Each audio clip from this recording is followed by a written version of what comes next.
My name is Percy Jackson. All right. Hi, everybody. We are a couple days out from the premiere. We're filming this right now on Monday, and the premiere is on Wednesday.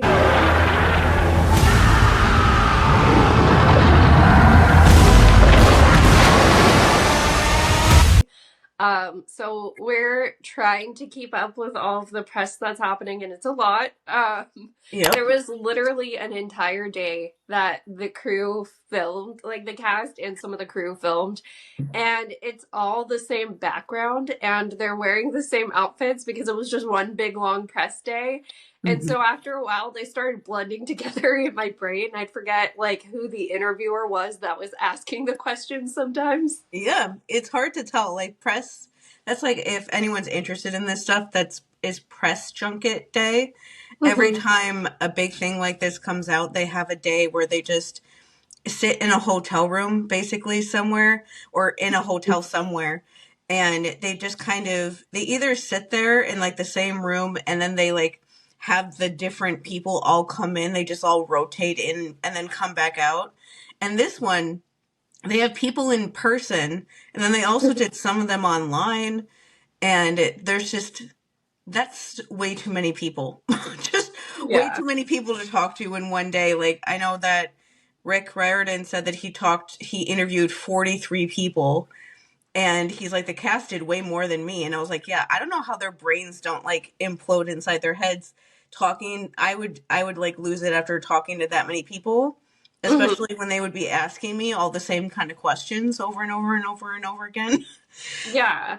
After a while, you start to see the fatigue on the kids. I was working with Andrew Day.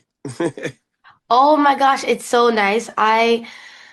Even though it was only for a day, it was a very quick thing. It felt Andre like Day. a week. What did you say? An Andre Day. Andrew Day. Like it's only for a day.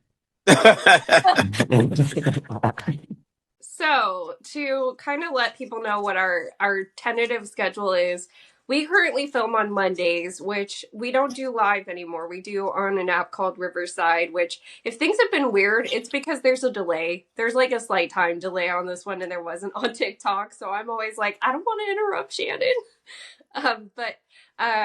Yeah, so we film Mondays, but we're switching our filming day to Friday, and we're filming this right now on a Monday, but we're also filming this Friday since the premiere is on Wednesday.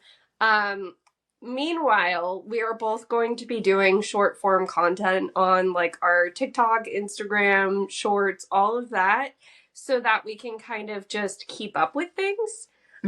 Shannon's a lot better about like keeping up with the content than I am. I mean, I'm currently in school. I'm in my finals week.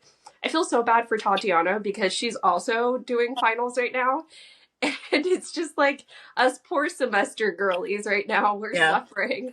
But yeah, so we are trying to stay on it as best we can. I'm going to do better than I usually do with like, I'm going to watch the episodes the day they drop at least.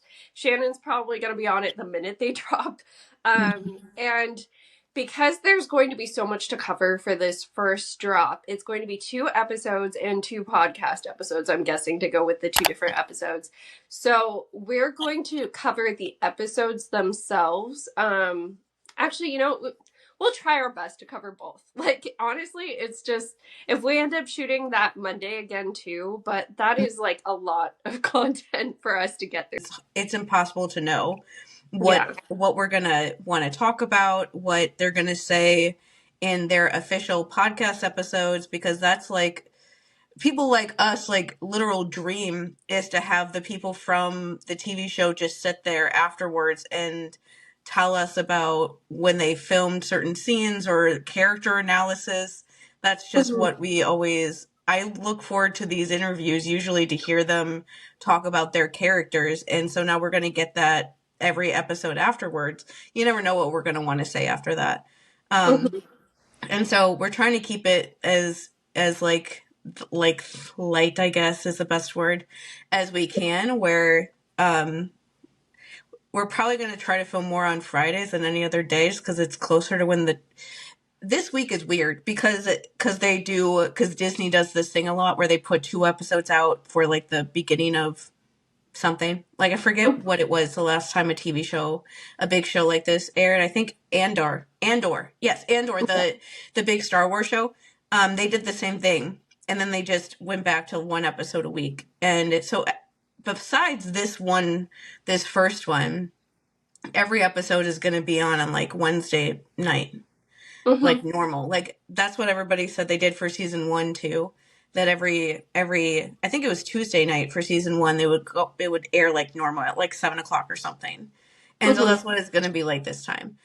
Yeah. And so other than that, we're probably not going to do reaction videos because I want to like actually enjoy watching it for the first time. Like, we already do this kind of stuff, and that's always in the back of your mind when you're watching stuff like this, to like think about what you're going to talk about or whatever. But I don't want it to get to a point where I can't even enjoy watching it for the first time. I don't want to have to think about that. I just want to watch it and probably cry and then and be like really excited or whatever, and just enjoy it without thinking about other people seeing me. And then we'll just analyze it to death afterwards, because that's more our thing anyway, is to analyze it more than the reaction. I feel like the reaction stuff is meant for people younger and less serious than we are. Yeah, I mean, there's too much pressure to emote when you're doing reaction content, which I find even when we're doing something short like the trailers. But I'm not against, like, if I see something really cool, I might pull out my phone and be like, wait a second, I just got to this part, you know? Yeah, and if there's like an episode where I'm just like screaming into the void and I decide to like go live on TikTok or something, or we both do that, then that will be kind of like the closest we'll get to that. Yeah. I'm just like yelling about whatever. But other than that, that's pretty much the general plan. Poor kids are so busy. We feel busy just keeping up with everything they're doing, so they're definitely busy right now. Yeah, I will say, like, watching the clips of people at the premiere, including like content creators that we know of or we just know, I was like, wow, it'd be really great to go to one of these one day, but I'm gonna have to like remember how to act like I'm not an autistic person if I go to one of these, because there's just flashing, there's people taking your pictures and flashing lights everywhere, and so much like noise and loudness. We wanted to go through all the different characters, just like kind of like the last time of doing something like this before the season actually starts, after almost 2 years of doing this without any new content whatsoever, because we plan everything backwards. But we have so many things from all these new interviews to talk about. So which character did you want to start with? I mean, let's go. I'm wondering if we should do like least important to us to most important, because like Luke, I don't know. It could go either way. We can bitch about him for a long time, or we can keep it brief and be like, you know what? I'm just gonna wait and leave my frustration for later. I will say we can start with him just because his stuff would make us frustrated and nobody else's will. Pretty much in the deluge, absolute deluge of content right now with interviews and stuff, the ones I recommend people to read there is an article that came out today. Liam Crowley wrote it, he's one of us. And I recommend reading that because that's a really good article. And Teen Vogue came out with an article about the show. Those two I think are really good. And they just have a lot of really good character information and stuff. So if you don't want to get spoiled or accidentally, or don't know where to start when there's like 10,000 things, those two are good ones to read, where a lot of the stuff that we got came from. And so I think it was in both of them, actually, the Teen Vogue article and the Screen Rant article. Charlie, who plays Luke, he was talking about like, oh, Luke in the books is obviously the best, but in this version, I like it better that he's more of a revolutionary. And I was like, he was a revolutionary in the books too? Like, he thought that he was? Yeah. And so I'm like, I don't know why he's saying that. That he's saying that, like, I like that he's this is different about him. I'm like, that's him in the books. He thinks the whole thing he says in for the scene that you just reread with your son at the end, the Lightning Thief, where he's saying, like, I'm going to bring back the Golden Age. Everyone else Hmm. is going to have to, like, go back to living in caves without any fire and stuff. Yeah. He thinks he's this, like, jaded revolutionary that's here to, like, free everyone's minds and things. Like, he's like that in the books too. So I was confused by that. Like, I honestly don't know why he thinks that Luke wasn't in the Yeah, it books. doesn't seem like so much has changed from his motivations. It Hmm. maybe Charlie's just more aware of it, having to play it, you know? Maybe Hmm. that's where it's coming from. That, along with, we know he's been talking to some of the podcasts that call themselves Luke apologists and things like that. Yeah. So, he has it in his head. A lot more people are bringing up this stuff like, oh, we heard you draw upon Anakin Skywalker and things like that that we've talked about previously. Um, and yeah, like, nothing's that new about it. It's more just, I don't know, maybe seeing it on screen too is another aspect of it for him, of like, well, clearly this guy isn't a one dimensional evil dude who, just wants to villain monologue. Which he never was. He No. never was. It can come off that way, but that wasn't necessarily all he was about. No. Luke's always a very interesting villain. I always say my frustration with him is that people just won't let him just be one. Mhm. Just let him be a villain. He's a really Yeah. great complex villain if you are okay with him being one instead of trying to make him not one. Hmm. Um, and I do think that some of that stuff that Charlie says is purely just because he's playing the character and he has Hmm. to find something to connect to. And I don't know what else a good person seeming like him, like, obviously I don't know him, but he seems like a really sweet person, Hmm. would be able to connect to when playing a character like Luke without finding these other things. Like, imagining that he's like a revolutionary wanting to, like, save demigods from themselves. Um, Yeah.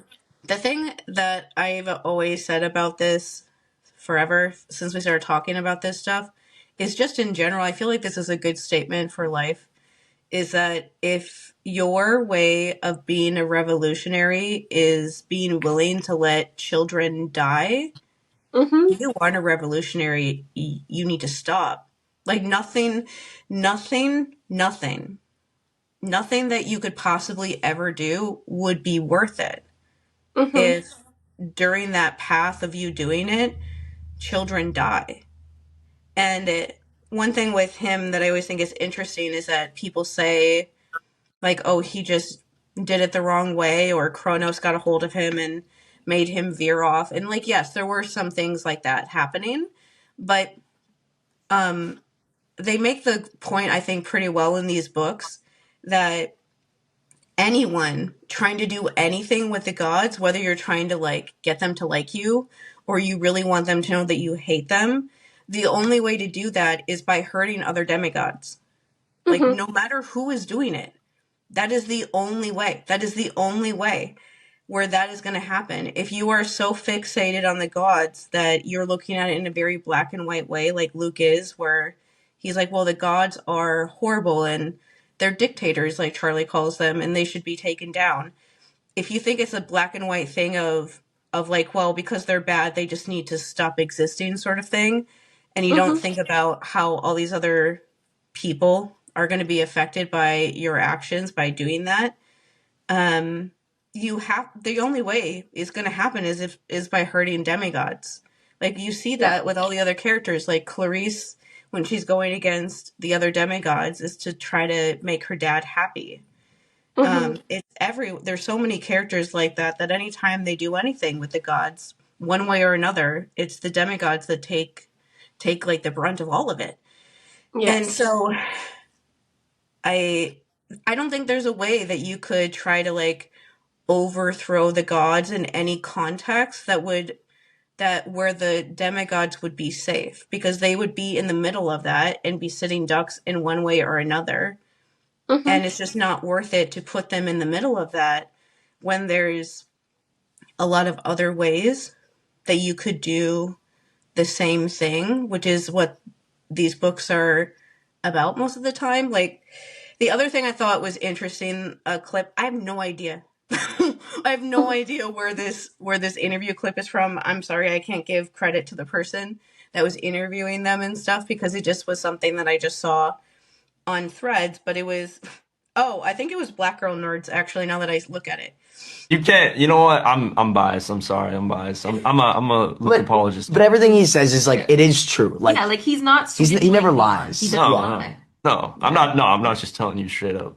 Luke is all sunshine and rainbows. You know, that's He's not kind of true. just speaking the facts. The gods really do low-key suck.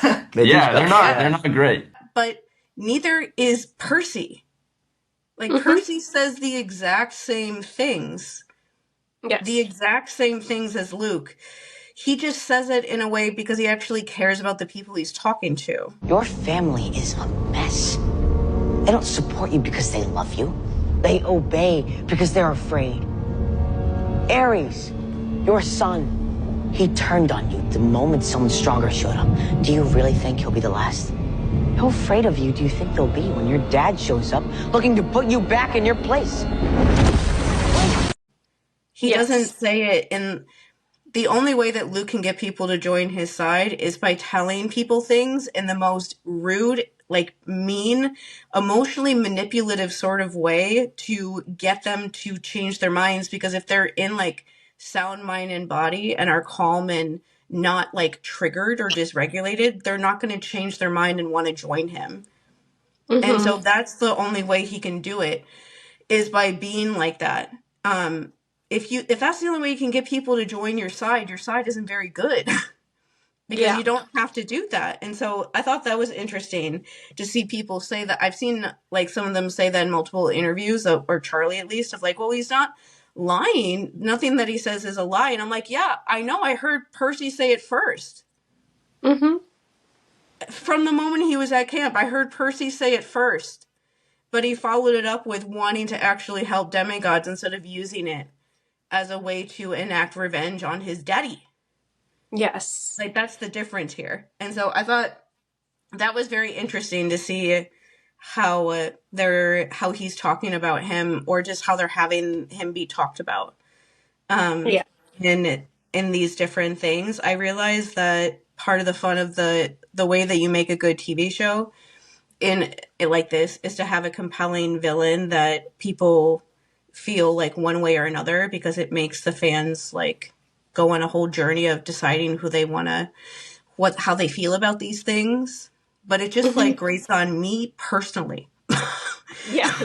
To have to watch it, even though I know how it's all going to end. And I very much trust the people making this show, that they know what they're doing when it comes to this stuff.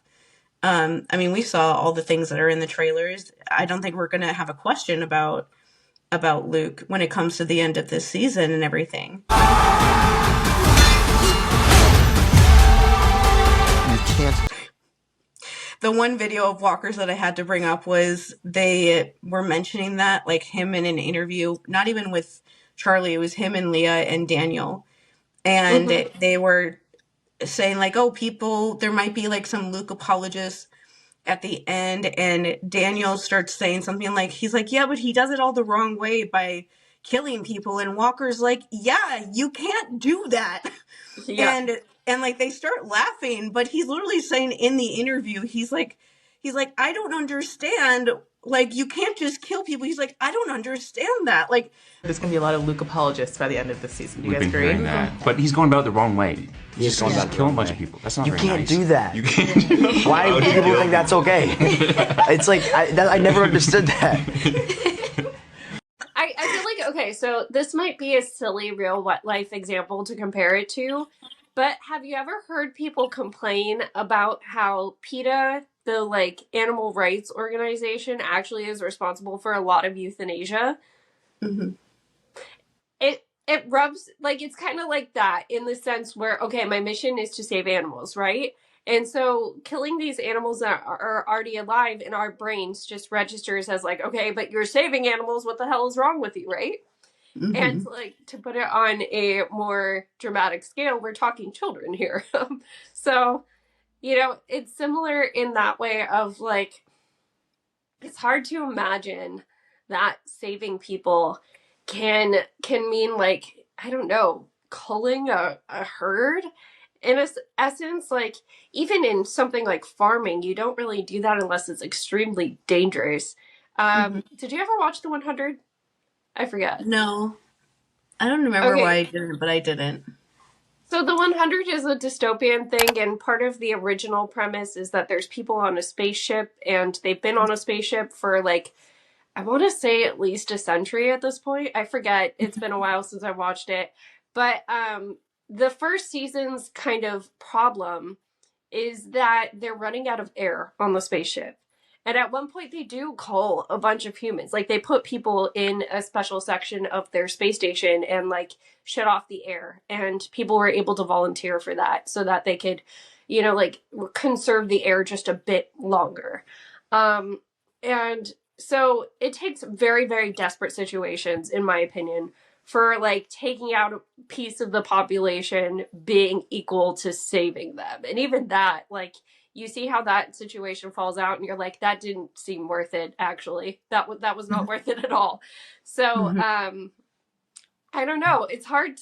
Like, I get what Charlie's saying in that, like, he jumped into his headspace, that he's trying to see this as like, yeah, my dad's been nowhere. He made a joke in one of the interviews that Lin-Manuel Miranda, who he hasn't met in person, but like texts, he's been more present in Charlie's life than Hermes has in Luke's. And that's hilarious to think about because it's true. It's 100% true. But this is how manipulators get you, is that they take those little nuggets of truth and they use those to kind of like, build up this negative emotion towards whatever authority figure that probably validly does need to be critiqued or taken down or whatever it may be, right? Yeah, but like it starts with the nugget of truth. Yeah, and that's I posted about this on Threads the other day. I want to make sure to say it here too. The other the video we did about Annabeth and Percy, I was talking about how Annabeth has a trauma bond, like what a real trauma bond is with Luke. And it was interesting, that clip that I was talking about where he was saying like, you can't say that he's not telling the truth and he's just telling it to you without being nice about it and being super blunt and in your face, that whole thing. I was like, this is literally what a trauma bond is. Charlie has no idea that he's saying that at all. No way. He's a nice person. He would not be saying this in an interview at all if he really understood it. But he's saying it because it's the only way to defend his character. And he doesn't understand that he's describing that exact trauma bond thing of, you can't tell me that, you can't say that I'm lying. I'm telling you the truth. This thing that I said is true. And so you can't say that I'm not telling, that I'm lying, or that you can't listen to me. And it's like they do that with like one thing. And then you start to think like they were right about that thing and I wasn't. And so that's a trauma bond is where you feel like you need the abusive person in your life's like permission to do anything at all, because you feel like your interpretation of things is always wrong, because they tell you that it is.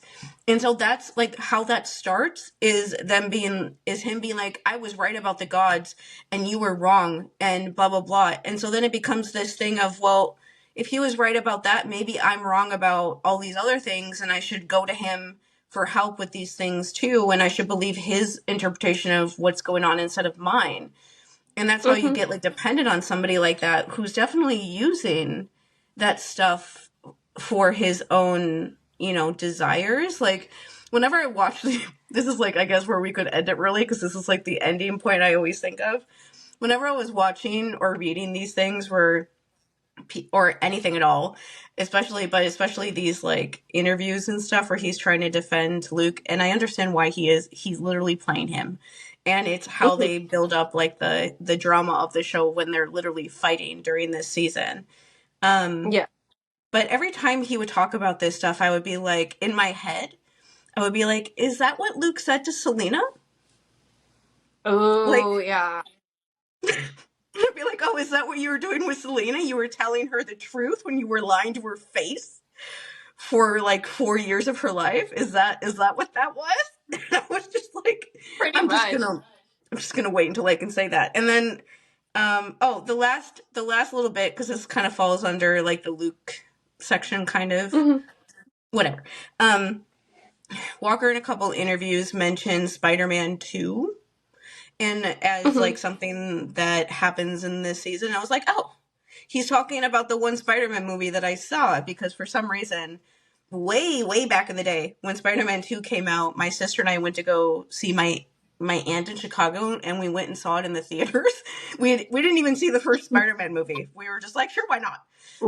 My aunt had no idea what was going on either. We just went and saw it and thought it was fun. But there's two different things. There's something with this that falls under more Percy, but the other part that I think falls under this that involves Luke is that in Spider-Man 2, that's the movie with like the kiss, the kiss where she's like upside down and he like comes up to her and takes off like his Spider-Man mask, and everybody memed that kiss to death. And I think even Gen Z knows what that kiss is even now. But not that. But the reason why that kiss thing happens like that is because there's this whole plot in Spider-Man 2 where Mary Jane, I think her name is, his girlfriend person, gets kidnapped by the villain.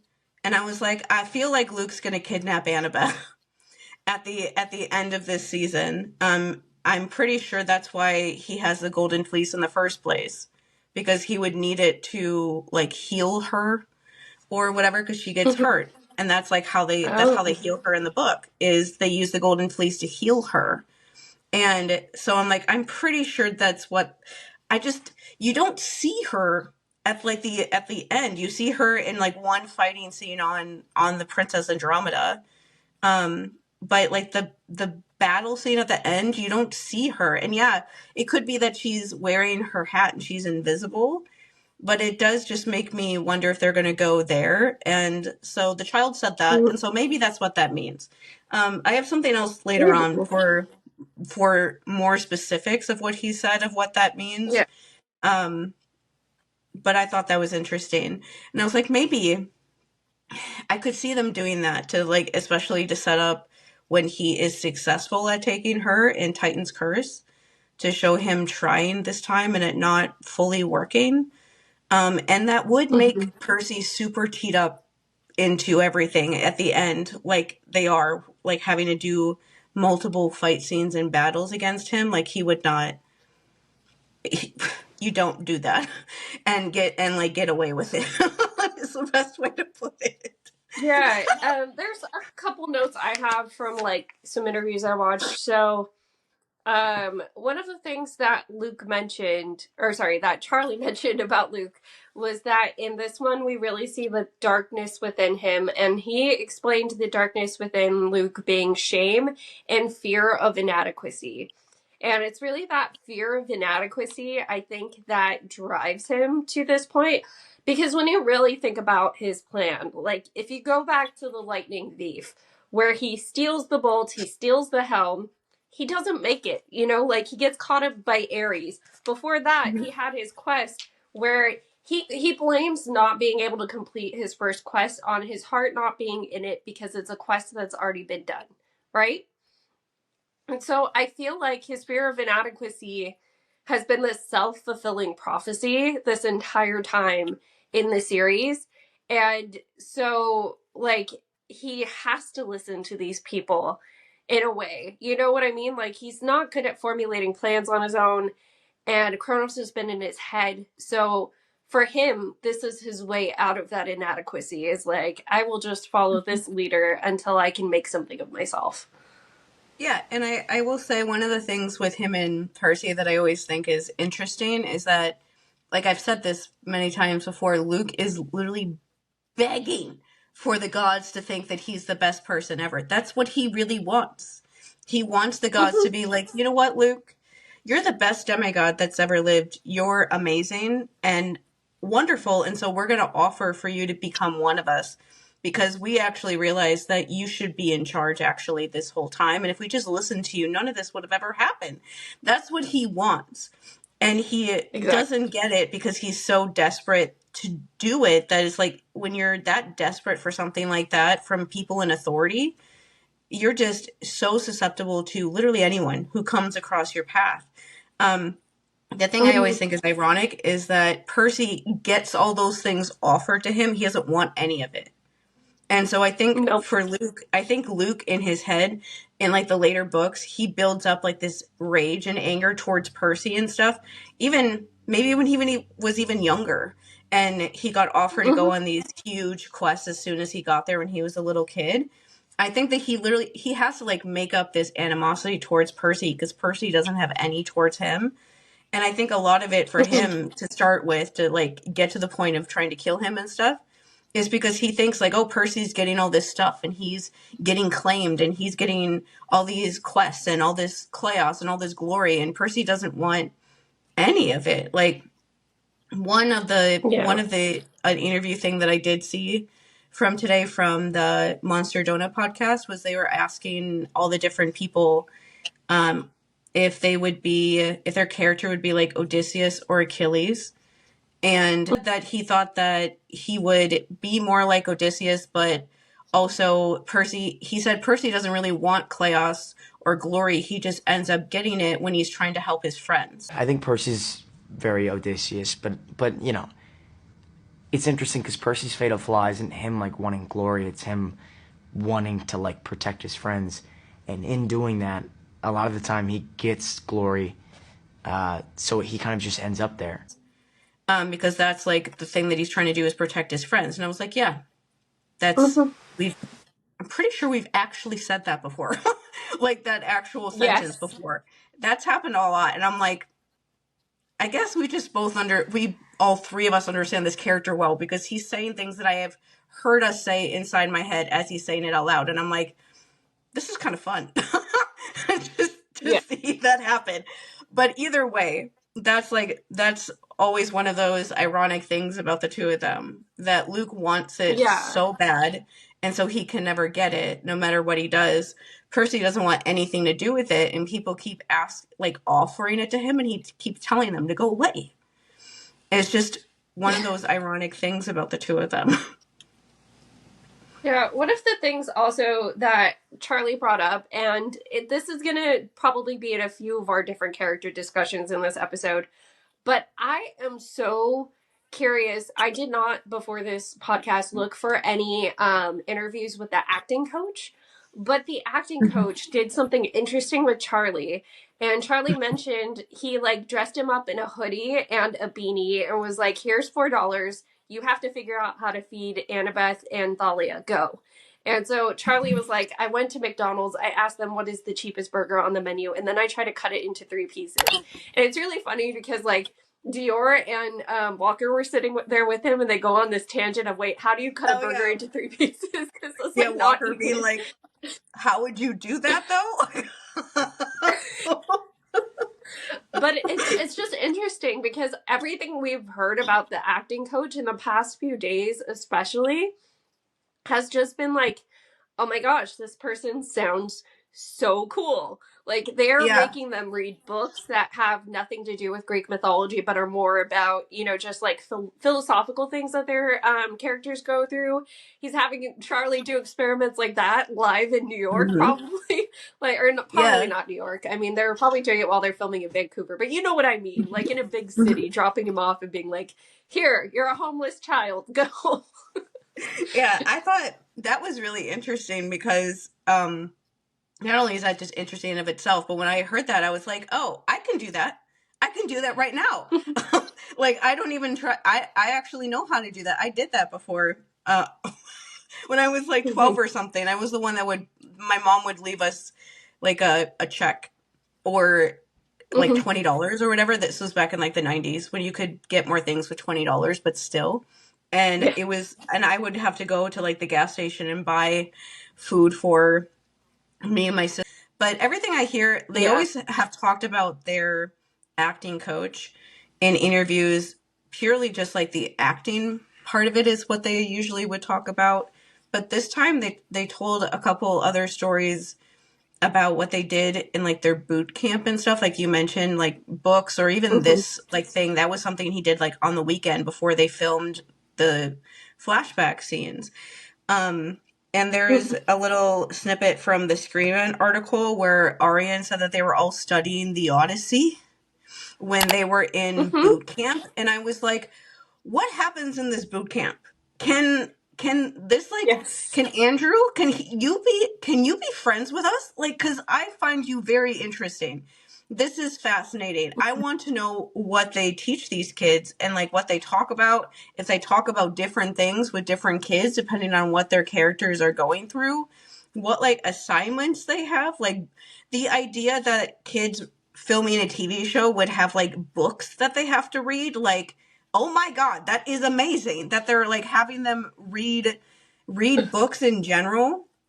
Like if somebody came, like I was thinking about this, I'm like, if someone came up to me and was like, how do you teach kids or whatever, or people about the stuff that we talk about? I would very easily come up with books for them to read. None of them would be the like trauma books that people imagine. The books that helped me the most were like random memoirs, not like by people that were talking about traumatic things, but were not like, you know, The Body Keeps Score or something like that. But still, it's just really cool how they do this. And I just want to know more about what they do, because that I've never heard of a show doing something like that before. I know a lot about a lot of behind the scenes coaches that do it, but like this is so brand new to both of us that we're like so fascinated by it. Yeah, usually boot camp kind of things like that is usually just about like practicing for like fight scenes and like the physicality stuff. That's usually the stuff that they talk about with in other productions that I've heard of. It usually doesn't go so into like the emotional side, which is why the acting is really good on a show like this. That's why, because they have it so set in their minds what is going on and like what all the different characters are feeling all the time. Like he has a huge binder for every character that they all have, and the binder has like where they are emotionally as the season goes on for like every single episode. And that's like how they get them in the right frame of mind to film these scenes and stuff. And that's just so interesting. I only know of one interview that he's done with the Seaweed Brain podcast. And I've talked about it when it first came out, like over a year ago, that he started crying when he was talking about why Grover and Percy and Annabeth all love each other so much, because they all have things the other one doesn't have. Like Annabeth doesn't have a good mom and Percy has a great mom. Grover is somebody that doesn't have like people who care about him, and they do. And it's just like they all have things that the other person wants or they like are missing in their life, which is why they are connected to each other. And he started crying about it when he was talking about it. And I remember at that time being like, I wish that I could talk to you, because you just seem like a really interesting person that would probably look at a lot of the stuff the same way that we do. That was really cool. I'm trying to think of who to talk about next. I want to go Clarisse next, because everything about Clarisse's story arc, I think both of us are going to come out of the season loving her so much more. For me, one of the things that stuck out in these interviews the past few days is the idea of her learning how to be a good leader, which I've talked about in the Odyssey kind of discussions that we've had, like multiple Odyssey discussions we've had, where these things that these captains go through in epics on sea are theoretically supposed to test them as a captain, you know, and especially Scylla and Charybdis is the big one, but all of them arguably are a huge choice for captains to have to make, for they're big obstacles for the captains to have to protect their crew from. And so Clarisse, and for Dior to even know that this is a part of her journey, is figuring out this leadership of, I'm responsible for everybody on this Iron Clan had, like, yes, they're ghosts and stuff, but, like, I am the leader here. It's up to me to make sure things get done. Mm-hmm. Yeah, and I will say, too, Rick Riordan said that she has scenes with Grover, and he said he loved watching just the two of them interact, and I was like, thank God. Like, I knew that that was going to happen, but I do remember... I remember that when we read Sea of Monsters last summer, that we were talking about that, hoping that they would have scenes together, because they usually don't in the books, and so I'm really glad that we get to see that, like, them trying to work together when she gets to Polyphemus's island and stuff. And yeah, Clarisse's story is just going to be really good.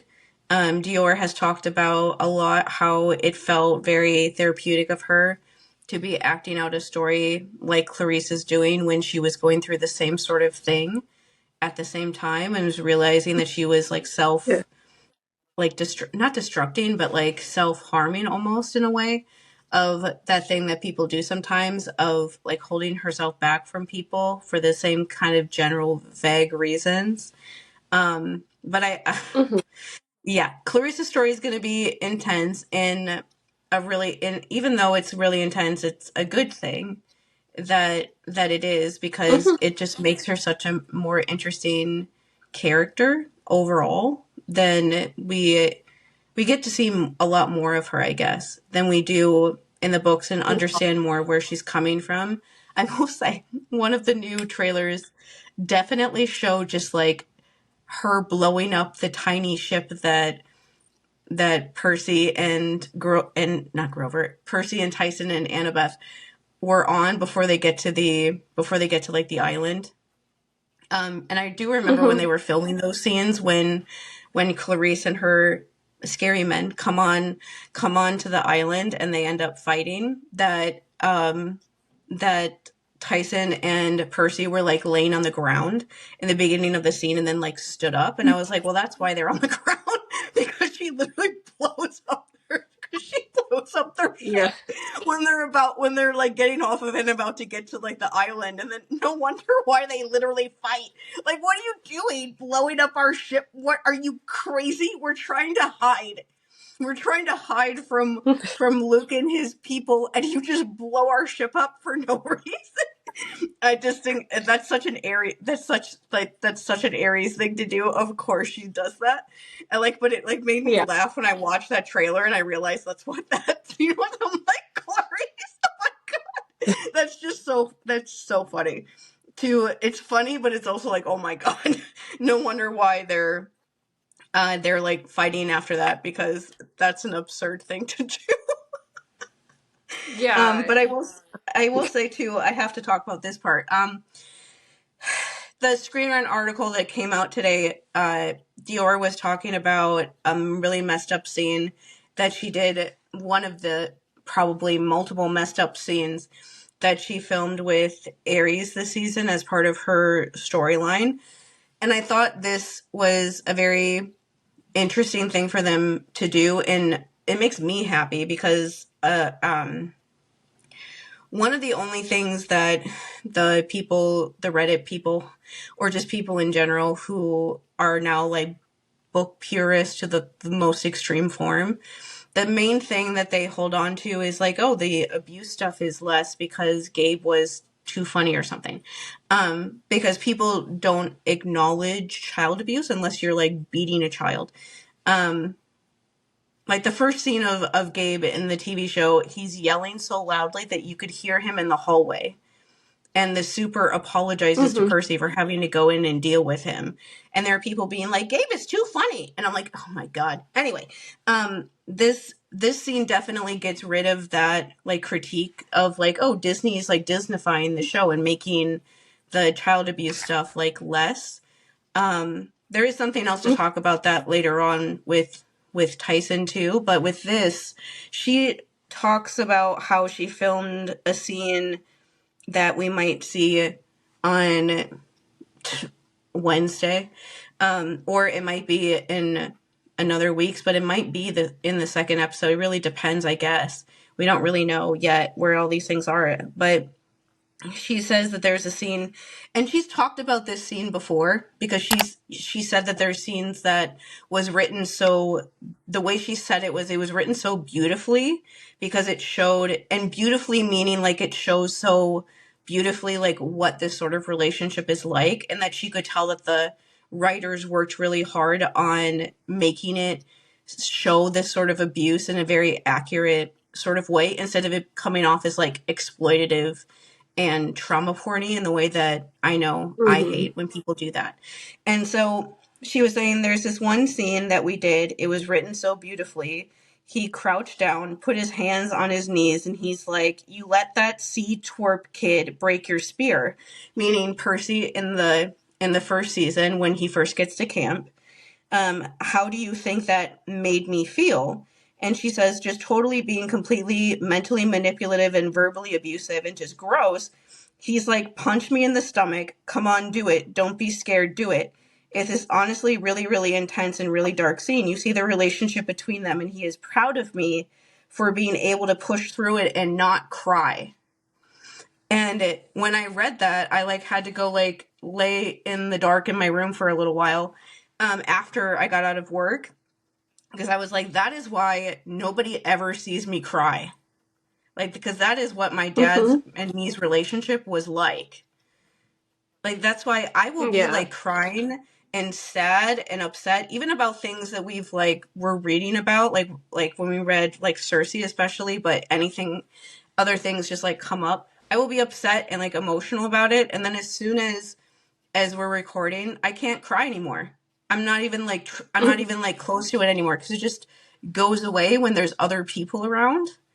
Like, in general, I usually can't cry in front of other people. And so I was like, yeah, that's how messed up that sort of dynamic is, where they want you to like fight back against them and like try to hurt them. Like, that was one of the most, I don't know how to describe how weird that is.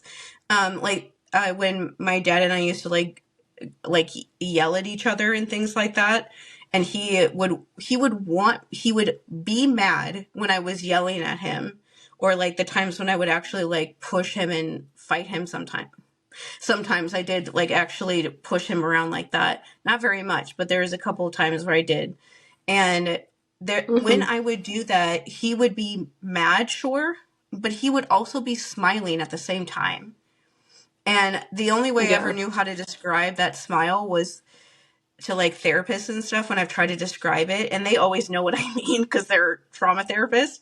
It's just this really evil smile that people like that get, where they're happy that you're so mad at them, that you're like doing these things and pushing back and yelling at them and standing up for yourself, because they want you to be like that.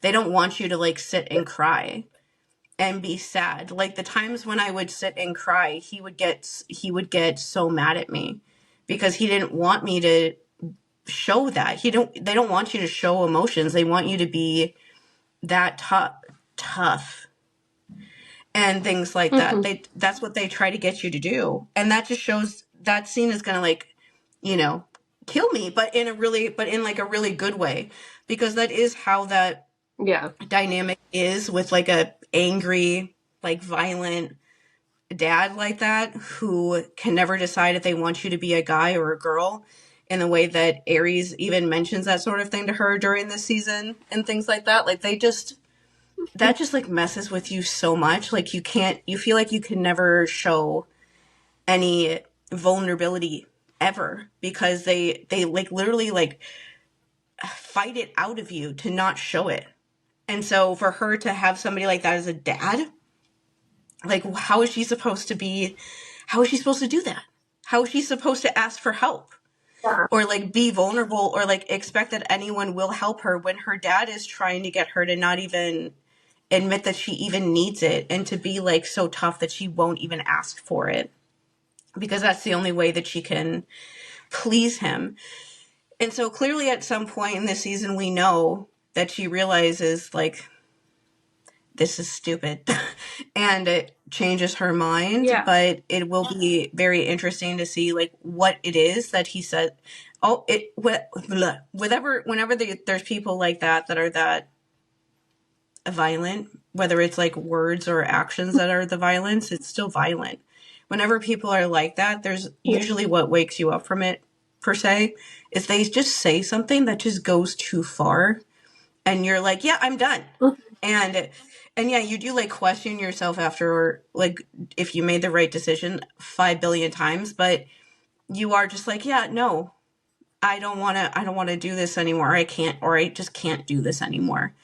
And so I'm curious what it will be with her. Like what he says to her, I'm guessing after the ship goes bye-bye, that Maybe. makes her just be like, I don't want to do this anymore. Yeah, there's a couple things that I caught that Dior said in passing. So we've like joked before that in the first season press junket, Dior was the most likely to leak spoilers. It was actually, in my experience, it was Walker more this time. But a couple of the things Dior said that were kind of a little bit leaky is she mentions the friendship piece of of Clarisse learning to be a friend. But one of the things was Annabeth leaves her high and dry to go with Percy and Tyson when the quest happens. So I think that there's going to be her actually choosing Annabeth to go on the quest, and that's not going to work out. And then the other part is she tries to do things Aries' way, like right off the bat, and it goes badly very quickly is the way that she put it, like very, very quickly. And so the exact quote was, screw it, Dad's not here, he's not protecting me, he might be watching, but he doesn't really care about me, so I'll just do what I want, is the way she put it. Yeah, and that's kind of what you get to. And I will say too, I did see a little interview clip of her from the premiere saying, somebody asked her like, what's the most heart-wrenching scene that you did this season? And she said the people who read the books know that it's the scene when Aries is telling her, like, I wish that you were a girl. That, like, that whole scene where in the books he's not physically there and he still, like, threatens to hit her. And it's the scene when Percy realizes that he's, like, fully abusive like that. And so I'm kind of interested to see, since she said that scene's for sure happening, if anyone else sees it this time. And he's going to be there in person. And so that like scares me about what they're going to have him do. They're not going to have him do anything too far, you know. They don't want to like literally scare children that are meant to be the ones to. This show is meant for children to be able to watch, but it's also a thing that there are scary things. You can show kids scary things as long as they have parents there to help them explain and talk about the stuff that they maybe don't understand or are scared by. But still, just the fact that scene happens at all, I was just like, oh goodness, that's gonna be a lot. And either way, I'm just glad that after this, hopefully after this storyline, bare minimum of this storyline is that people will stop saying that the show doesn't care about the child abuse stuff anymore. Because that's obviously ridiculous to say. But it's just something that people have, it's like the one thing that people have to hang on to. Sorry, I do think she said Aries isn't like physically present, so I think it might still be Iris' message that it happens on, thankfully, which I kind of hope they did keep that part. Thank goodness. Because that does, we don't need that. But either way, Clarisse's story is definitely going to be a really big part of the season. It's probably going to be one that I really, really like and cry a lot about and stuff. But in a good way, even when it's hard to watch scenes like that. But I'm really glad that they're giving her so much to work with, and it makes me excited about things that she could do in like future seasons. Because I doubt that they're not going to do all this character development for her in season 2 and then be like, oh, she's not going to be in the future seasons that much until the end. No. They're going to have her be involved, and I'm perfectly fine with that. Like, we can, I was about to say something about Tyson, so we can probably talk about him next, because I was just saying that I want them to, like, break the canon so that Tyson can be more involved than he is in the next 3 seasons, because I don't care. I just want him. I want him to be around because I love him as a character, but I also really like Daniel.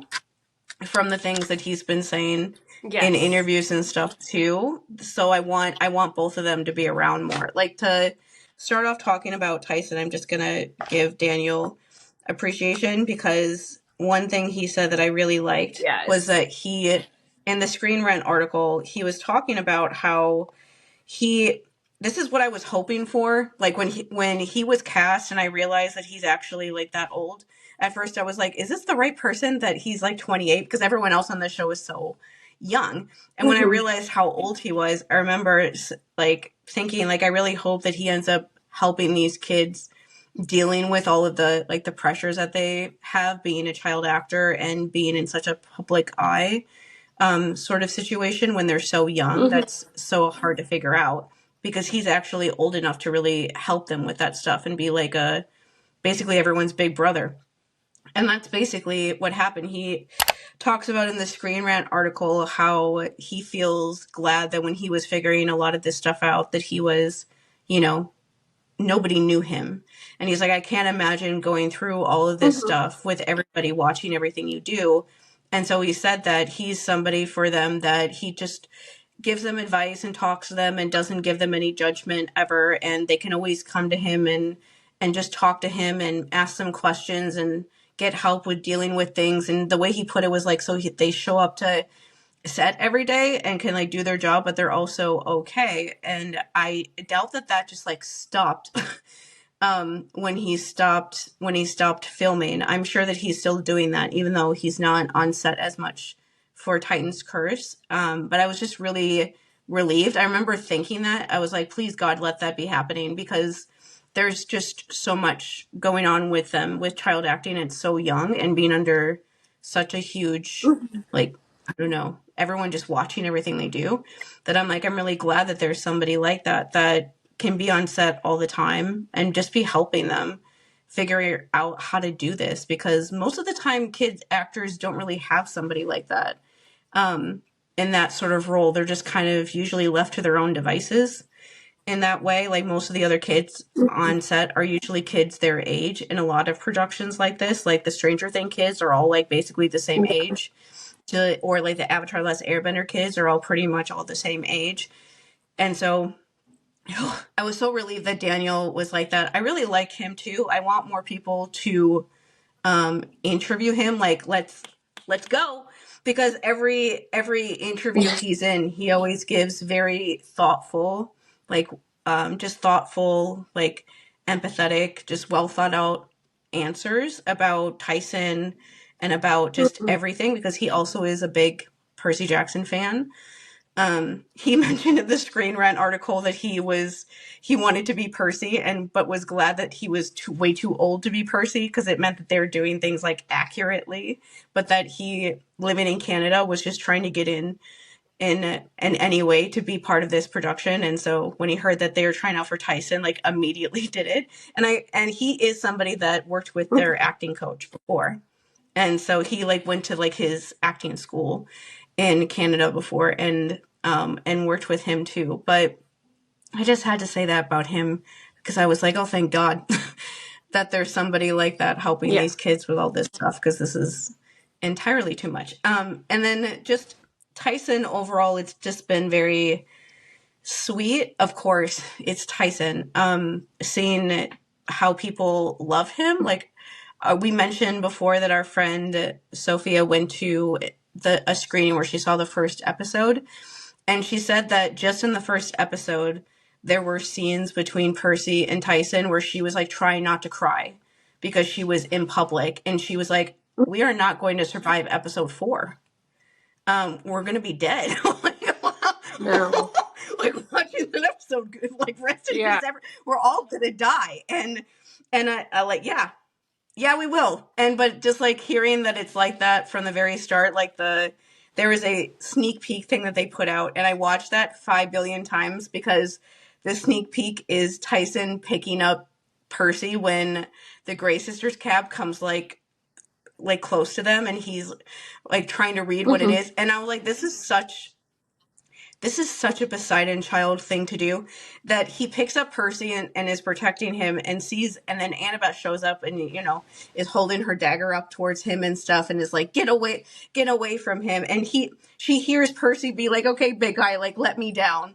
And he's saying it obviously in like a sweet way, but she hears it and thinks that he's saying it in like a get away from me way because she doesn't like Cyclops.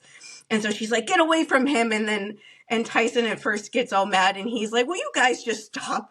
And then Tyson starts like smiling and he's like, you're Annabeth. He looks at a picture of you all the time. And she's like, what? And I'm like, this is such a Poseidon child thing to do. To be like, I will fight you to the death. Wait, you're my best friend. Never mind. My best friend wants you to be their best friend. I'll stop being angry at you now. I'll stop now.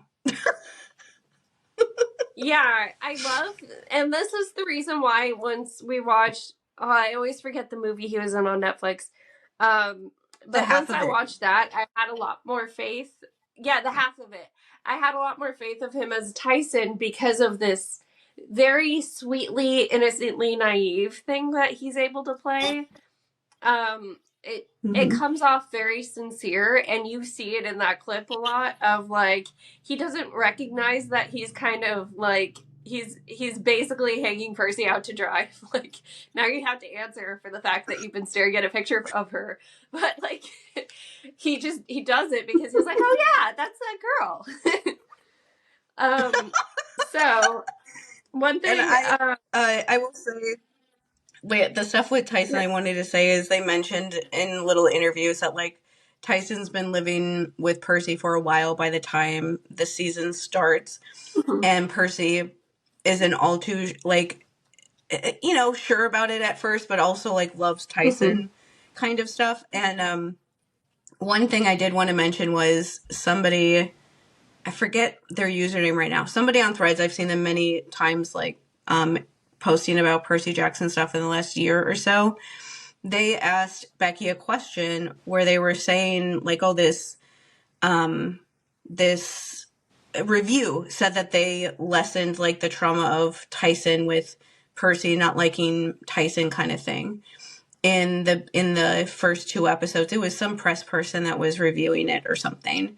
And she like mentioned us, which is why my eyes did that I was like, is this real? That she mentioned that person should listen to us. But the thing that the thing that I said in response to that when she tagged us was that I think that people like forget that. I honestly think that people just forget because it's been a while since most people besides people like us have read these books and stuff. There's a difference between Percy being upset at other people because they don't like Tyson versus him being upset at Tyson. And so I feel like some people might watch the first couple episodes and be like, they took all the scenes out where Percy doesn't like Tyson. I'm like, pull out your book right now and find one, because there is none. There is no scenes in that book where Percy is actually mad at Tyson.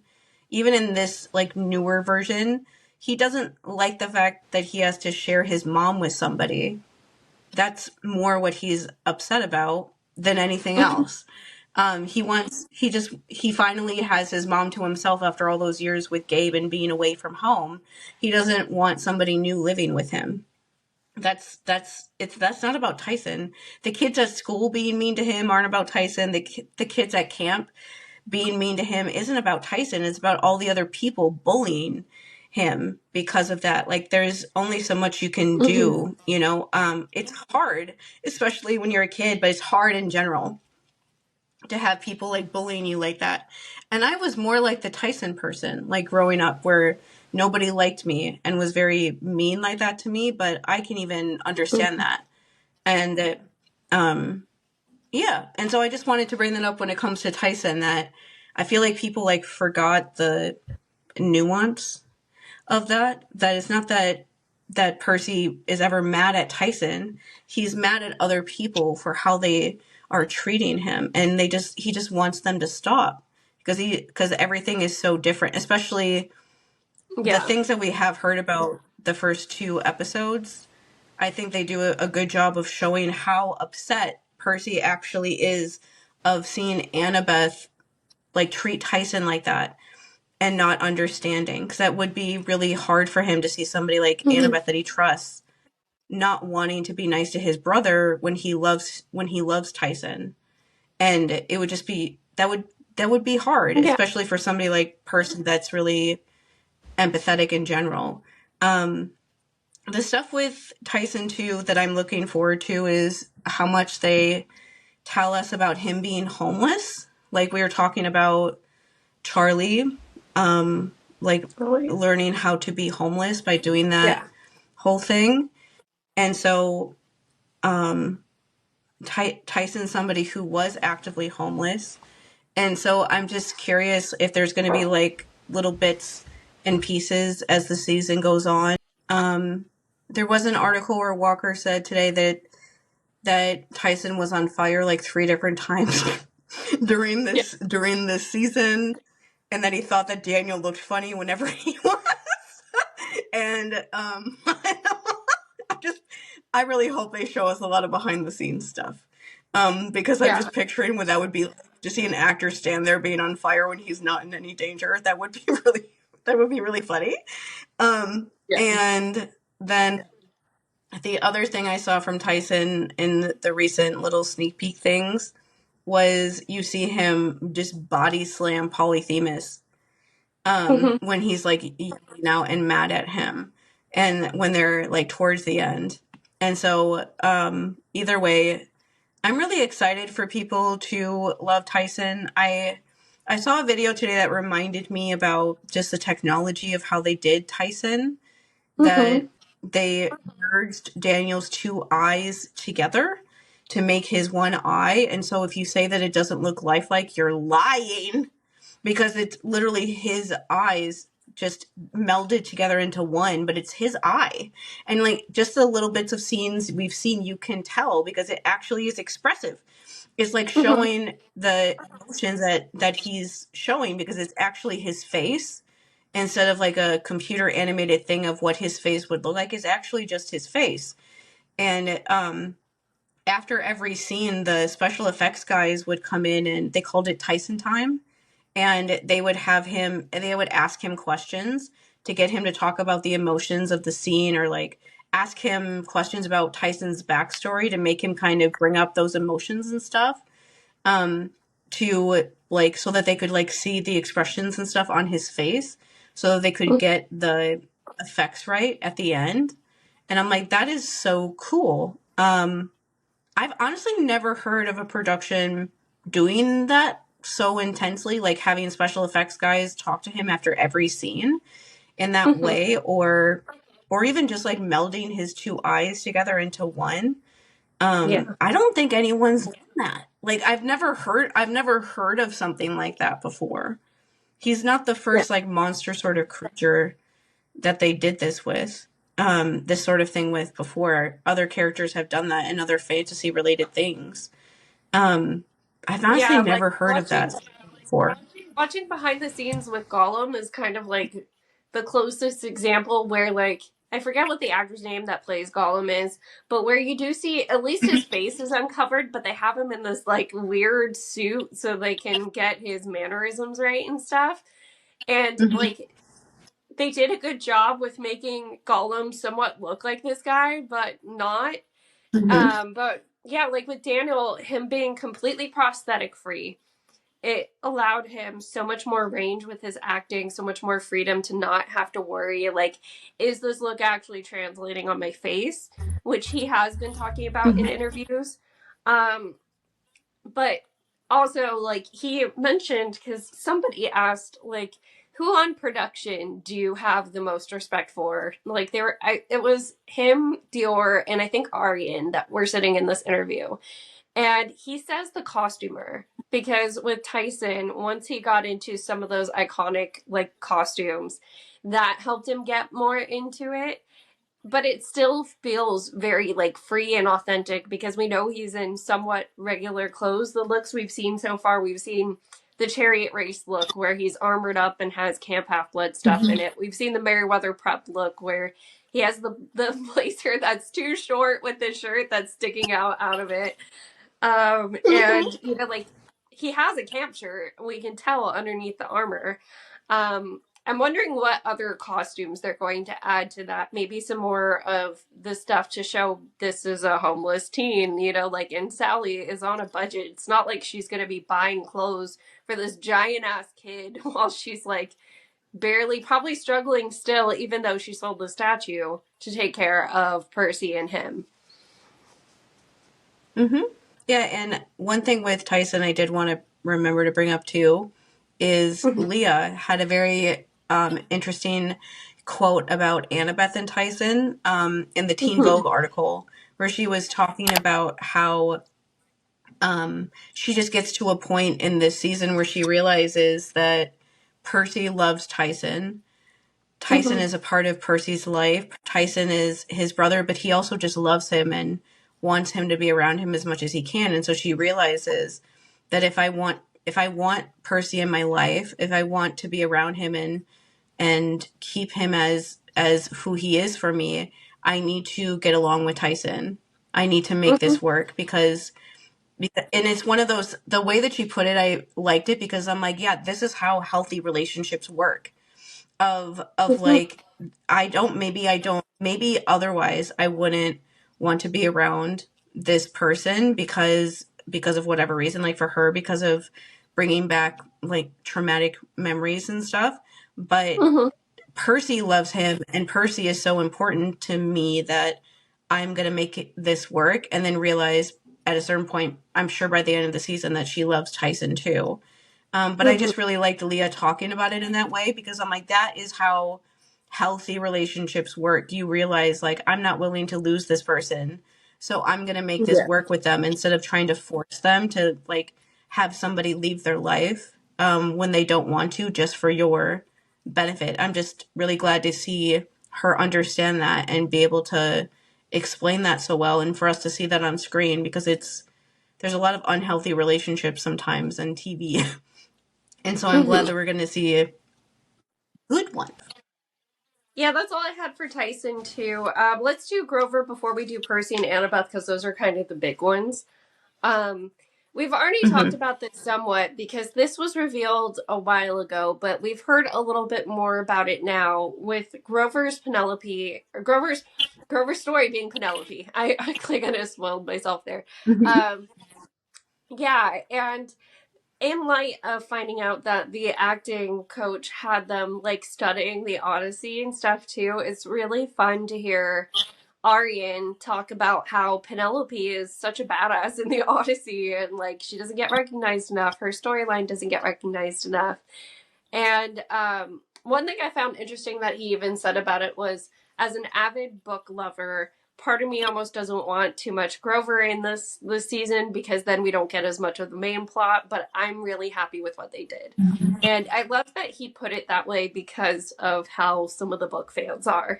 One of the things I was really excited about to get to do this season is Penelope's story is something that I feel like not a lot of people talk about, not enough at least, and it's an incredible example of, you know, however many years ago the Odyssey was written. It's this incredible example of this woman who is not really beholden to do anything that anybody wants her to do. And instead, she is holding her own on this land that is her own. And she's literally just like making all these guys go through all these like dumb tests just so she can like go back to her room and like tear up her wedding dress. And I think that informed a lot of my performance. I hope it did. It's funny because I don't even think Grover is as strong as Penelope is, from my very surface level knowledge of the Odyssey.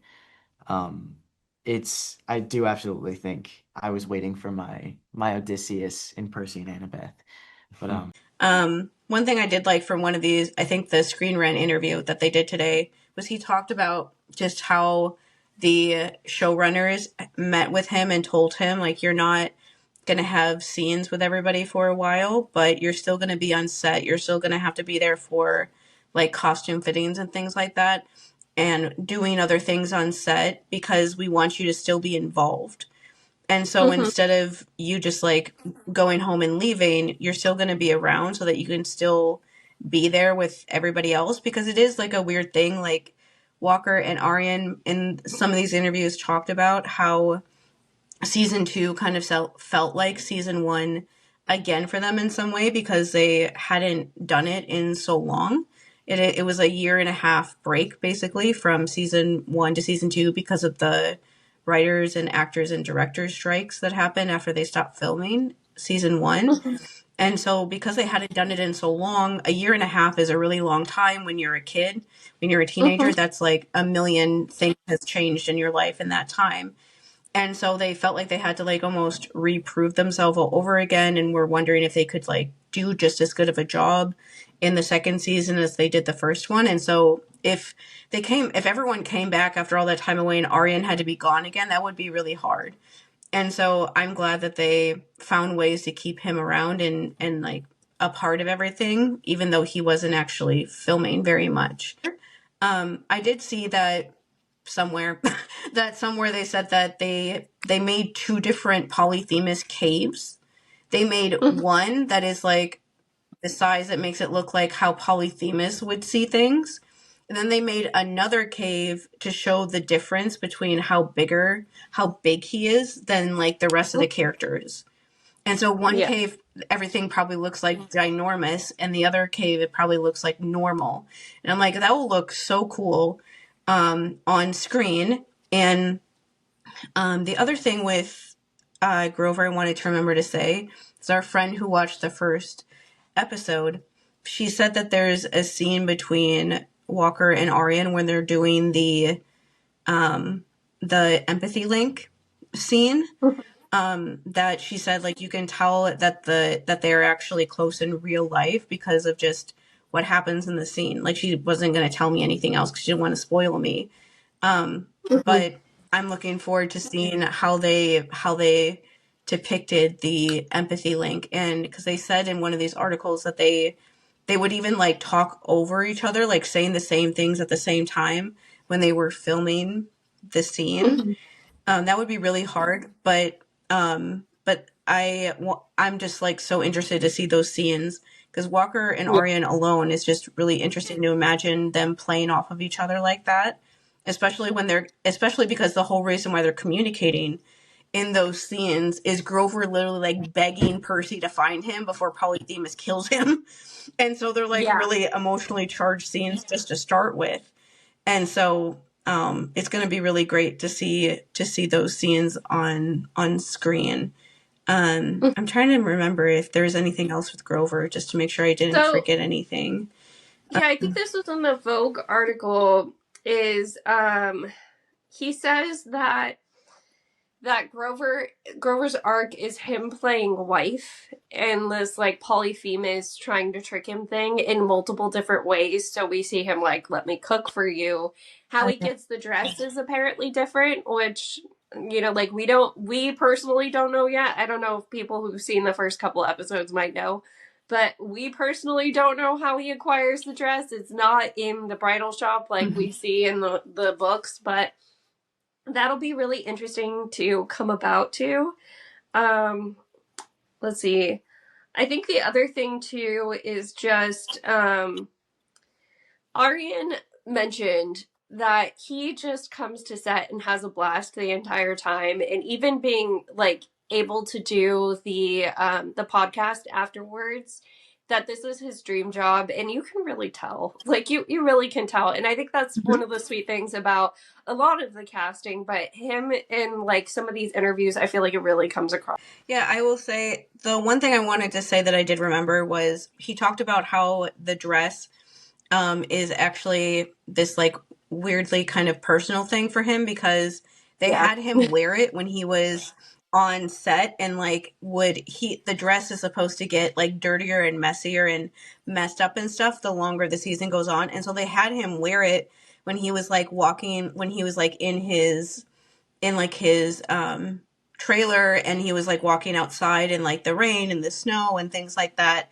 And so he like added stuff to it to like make it look worse, or like would rip it sometimes when he was walking, and so he feels like more of a connection to it than you might think, which is a really nice way for them.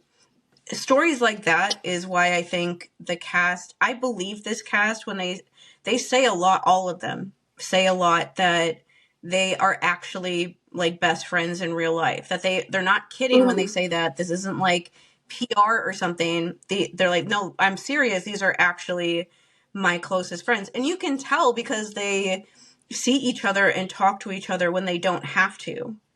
Like, you're not going to do that if you don't actually like each other or anything like that. Like, that's just not going to happen. Like, when they go to LA, they see each other and hang out together and go to concerts or do things together when they're not being paid. They just, like, Arian and Dior and Leah and Charlie all went to The Weeknd together, like a concert together and a couple other concerts like that when they weren't filming in between season 2 and season 3. They don't have to do that. But they're doing that anyway because they actually like spending time together. And Arian is such he's perfect for Grover because he's already a very empathetic person. And so he just talks about that stuff, I think, more than maybe a little bit more openly than everybody else does. Because, I believe him when he says that this is like, honestly think that this production is like anyone's dream job to be involved in. Like, I will say that the director for episodes 5, 6, and 8 in season 1, she also said, she's like, this is the best production I've ever been in the history of my life. And I can't imagine being in one that is better than this. When she was like on an interview that I listened to her on. And so I'm like, yeah, I feel like it has to be because they actually care about you. Literally, that's it. They actually care about you.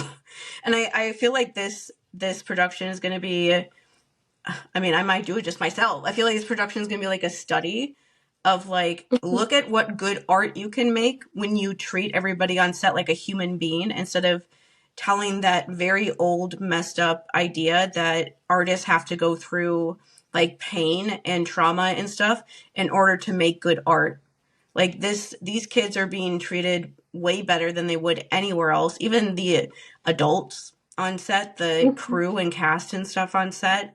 And it shows that if you have people in charge that care about that stuff, it just like happens that way. And it doesn't stop them from making anything.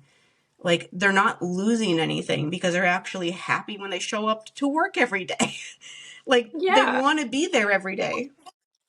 They miss being there. Like Leah kept talking in these interviews about how much she like has missed being on set and how she can't wait to go back because she's been gone the last few months because she's obviously not in a huge amount of Titan's Curse and how excited she is to finally go back to set again. And her especially in interviews, she just kept saying like, I wish that I could bring everybody with us. She's like, I wish I could bring everyone to set so you could see like what we do. And because she like, actors are not going to say stuff like that unless they're absolutely sure that everything that they're doing is so good and they're so happy doing it that they just want everyone to be a part of it too. And it's just so nice to hear stories like this in Hollywood when the rest of Hollywood is not like that at all. Yeah, especially right now. Having, like, discussions about like Harvey Weinstein and stuff happening right now. So yeah, hearing these kids having a good time just is a huge relief thinking about this series. I'm trying to think if I had any other notes on Grover.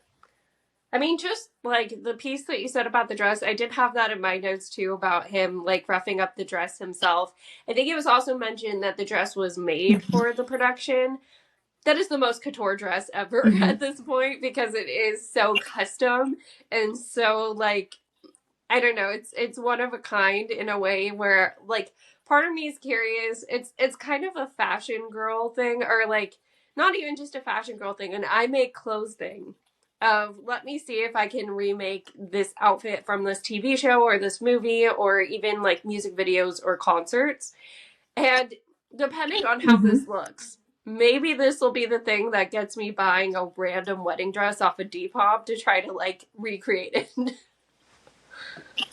Yeah, I did want to mention, now that I'm thinking about that, They were in Brazil, and the videos from Brazil made me like emotional because of how big the crowds are there, because Brazil is the biggest market for Percy Jackson besides the United States, and they really love the show, and so they're super excited, and the actors are like so excited about. They had the most amazing. Walker posted on Instagram. That's how much he enjoyed being in Brazil. That he posted. He hasn't posted anything in like a year and a half. And so he was so excited and had so much fun in Brazil that he voluntarily posted pictures of himself for people to like, repost a million times over and do weird things with, because he was so glad about the times that they had in Brazil. And so it was just, that was just so cool to see them be able to experience that sort of thing and be able to get that sort of feedback, I guess. Okay, now I have to talk about Percy and Annabeth. Yeah, well, since you brought up Brazil, LEAH is kind of what comes to mind first, because LEAH had a great time in Brazil. You can find the videos of like people cheering her on and stuff. And it's so beautiful to see her recognized like that, especially how her casting announcement went the first season. So for her in the press tour of this next season to have so many people celebrating her, it warms my heart in a way that like I can't even describe. I mean, I know you think that it's gonna hurt me though. It's not. You're just wasting time. I'm still confident in myself. Everyone else is confident. Everyone else, it's not gonna work.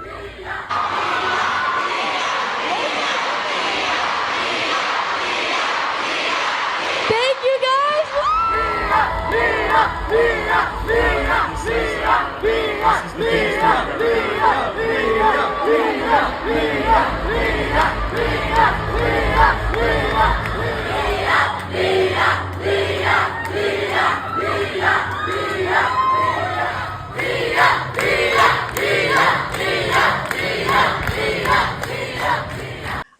I was talking to our like one of our first followers, like Issa, who is Brazilian, and this is something that I knew because I follow. This is random. I follow women's gymnastics, and they're one of the big gymnastics stars from the last couple Olympics is Rebecca Andrade, who is also from Brazil, and she is also Black, and the crowds in Brazil go like out of this world for her in the same way that they were going for LEAH, because, and Issa was telling me that Brazil is the country outside of like the continent of Africa that has the most Black people in it, and they've been through a lot of racist things, as happens with Black people anywhere, and but because they've like kind of started to fix that, whenever there are people who are Black who are in Brazil or just from Brazil who are Black, they just go over the top with that to make sure they feel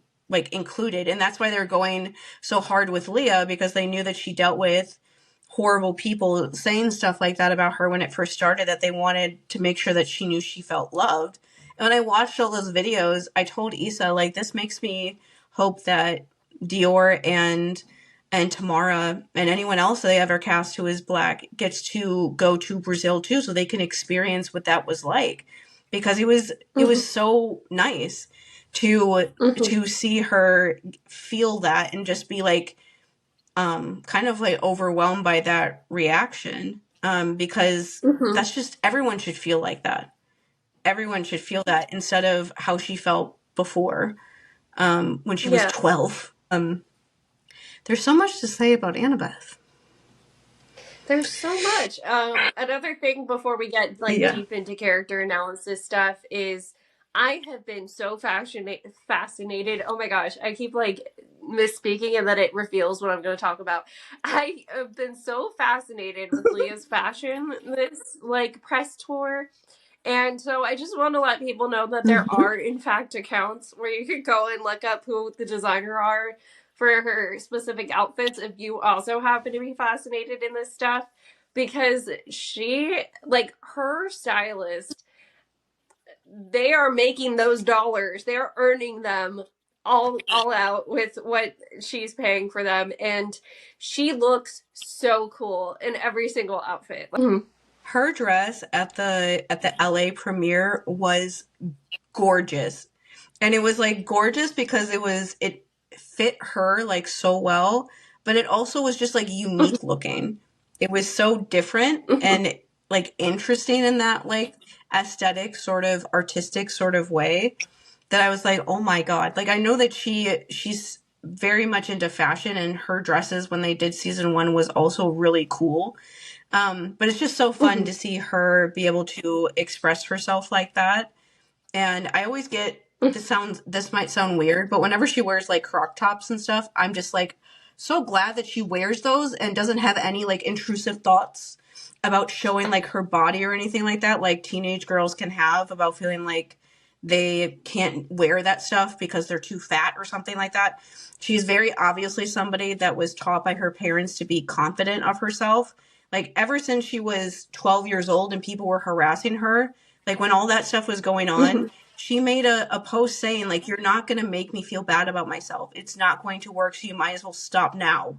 Like she was 12 when she said that. They very obviously instilled her in just so much confidence. And I'm just so glad to see somebody like that get like the rewards and success that they deserve, and that her parents very obviously just made her feel just so ready for everything in the world. Like she doesn't even do that many interviews, and that always makes me glad that they are very like careful about the ones that she does do outside of like press, obviously, to make sure that she isn't exposed to anyone horrible or stupid.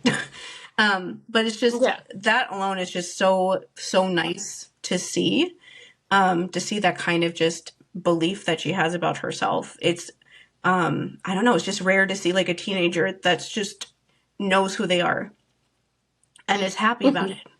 Like she's happy about it. And I'm like, oh, thank God. That's just very nice to see for once. There's so much to say about like Annabeth stuff. Yeah, the first thing that I was thinking of is her journey this season is really going to be about facing your past trauma while life is still going. You know, there's still trauma ahead of her. They're literally on a quest. And it's a lot more like in your face than it is for us in real life. But that is legitimately what real life is like. You have to come to terms with the things that have happened to you while stuff continues to happen. And I love that is exactly what we get to see out of her. That's the hard thing about when you have trauma from your past, is that it's not like it's just this static event. And like I was just talking about the year of my life that nothing good ever happened to me. I still had to like exist that entire year. Like I had to like feed myself. I had to like pay my rent that entire year. I had to like do things. I had to go to my job every day, which was interesting. But I had to do all these things while going through the worst time ever. But you still have to, like, your life does not just stop because something really traumatic happened to you in the past that you're now having to deal with. It just doesn't stop. And that's like the thing with her that I feel like is going to be really, I hope is really relatable to a lot of people in the earlier part of the season, is just the fact that she is afraid to tell Percy about what happened with Thalia. And not only because she's afraid that the same thing might happen to him, but also just because it's hard.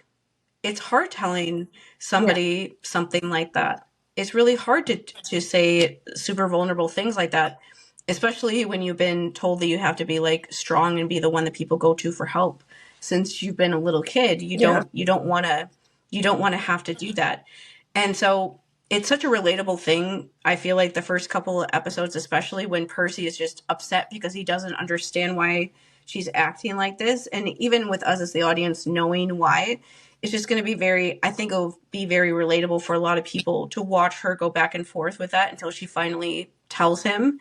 Because it is just hard. It's really hard dealing with that. Like, to talk about trauma-ish things, one thing I've seen people in general say about Annabeth, like we did an episode with Sky last April, I think, where we were talking about like attachment styles with Percy and Annabeth after we read Bad the Labyrinth. And one thing I have seen from a bunch of people, it's not like one person or anything like that, a lot of people, is they've said that they thought that Percy and Annabeth were like avoidant and anxious attachment styles, where they thought that Annabeth was the anxious one and Percy was the avoidant one. I don't think either one of those actually work for them. Percy is disorganized, where he's not even aware until he's like in the last Olympian that like Annabeth has the capability of loving him like that. But I also really don't think that Annabeth is anxious, because if she was, she would have told Percy immediately everything that was going on with Tyson, because anxious attachment style people will overshare in like an attempt to almost like emotionally manipulate the other person. Like they'll tell you all these things about themselves. And so if she was an anxious attachment style person, I think that Annabeth would have told Percy immediately all of her trauma with Cyclops in an attempt to get Percy to not talk to Tyson anymore. But instead, she doesn't tell him and tries to avoid it as long as she can. Like Annabeth to me is more if she was one or the other, I would say that she's more closer to an avoidant sort of attachment style, where there are things that bother her or whatever in her life, and she just tries not to deal with it for as long as she possibly can, really. That's just a general kind of thing she does in the books. Like she tries to leave whenever things are hard and she doesn't have like an answer for something, basically. And anyway, I just wanted to make that point, because that is a big part of her story this season, that the audience knows what's going on, but Percy doesn't. And so he's just he's trying. All the reviews about the first 2 episodes have said that you feel so much for both of them, because Percy is trying. He trusts Annabeth so much that he's trying so hard to trust her. And it's because he has a huge amount of trust in her that they're able to like get through all of that. But it is hard that she won't explain it to him. And it's one of those things that if he knew what was going on the whole time, he obviously would have dropped being upset with her. But it's like you can't be upset with him for being upset with her, because he doesn't know. It's one of those hard things. Like you have to tell people what's going on with you. They can't just like know because you want them to. You have to say something. And that's a lot of what Annabeth is like having to figure out in real time in this season, is that if I want this, like we said before, with her and Percy's relationship being very healthy, even if they sometimes hurt each other and things like that, nobody is perfect, but it still is a very healthy dynamic that in this season is basically her realizing like Percy is really important to me. If I want to keep this person in my life, then I have to figure out how to do these things, because otherwise I'm going to ruin this really good relationship that I have in my life, and I don't want to do that. And one thing with her that I did want to say was, it bothers me how people talk about like the fact that Percy and Annabeth get together at the end. It bothers me how people act like, I know this is like a romance. This happens when there's like romance stories, but you can't really say that they're like a pure romance story. Like their romance is the thing at the end that they get because of all the work that they've done, but it's not that clear cut. People, when there is romance at the end, people act like everything that they do is only because they're romantically interested in each other, like at a certain point. And so that bothers me when I think about Percy and Annabeth as friends, that people think that like, Annabeth told, like for example in this season, Annabeth told Percy about what happened with the Cyclops and Thalia and things like that, and worked things out with Tyson. It's because she had a crush on Percy and she wanted to be together with him one day. And it's like, they don't know that. Like, they don't know that. They just care about each other. Even if you eventually get together with somebody years down the line, you're not doing these things because of that in that way. You just want that person in your life. So you have no guarantee that any of that stuff is going to happen, especially Annabeth. She doesn't even know if Percy's going to be alive. when he is 16, much less that they're going to get together in a relationship one day. Like, they do those things because they care about each other. They would be doing those things even if they never romantically were in love with each other. And I don't know how to describe that, besides that Percy and Annabeth are eventually a romance, but they're not a straight up like romance story, I guess, in the way that people kind of talk about them. And that's one of the things that they talked about in the Teen Vogue article. Like, LEAH mentions that she's like, Annabeth doesn't even know how to flirt. She's like, they're not they both like thought it was funny that people like were saying like, oh, they're moving too fast or whatever. They're like, no, they're just people who care about each other. And she was saying like, Annabeth doesn't know how to like flirt or do any of that kind of stuff. She doesn't even know how to deal with that stuff at all. And so they just care about each other.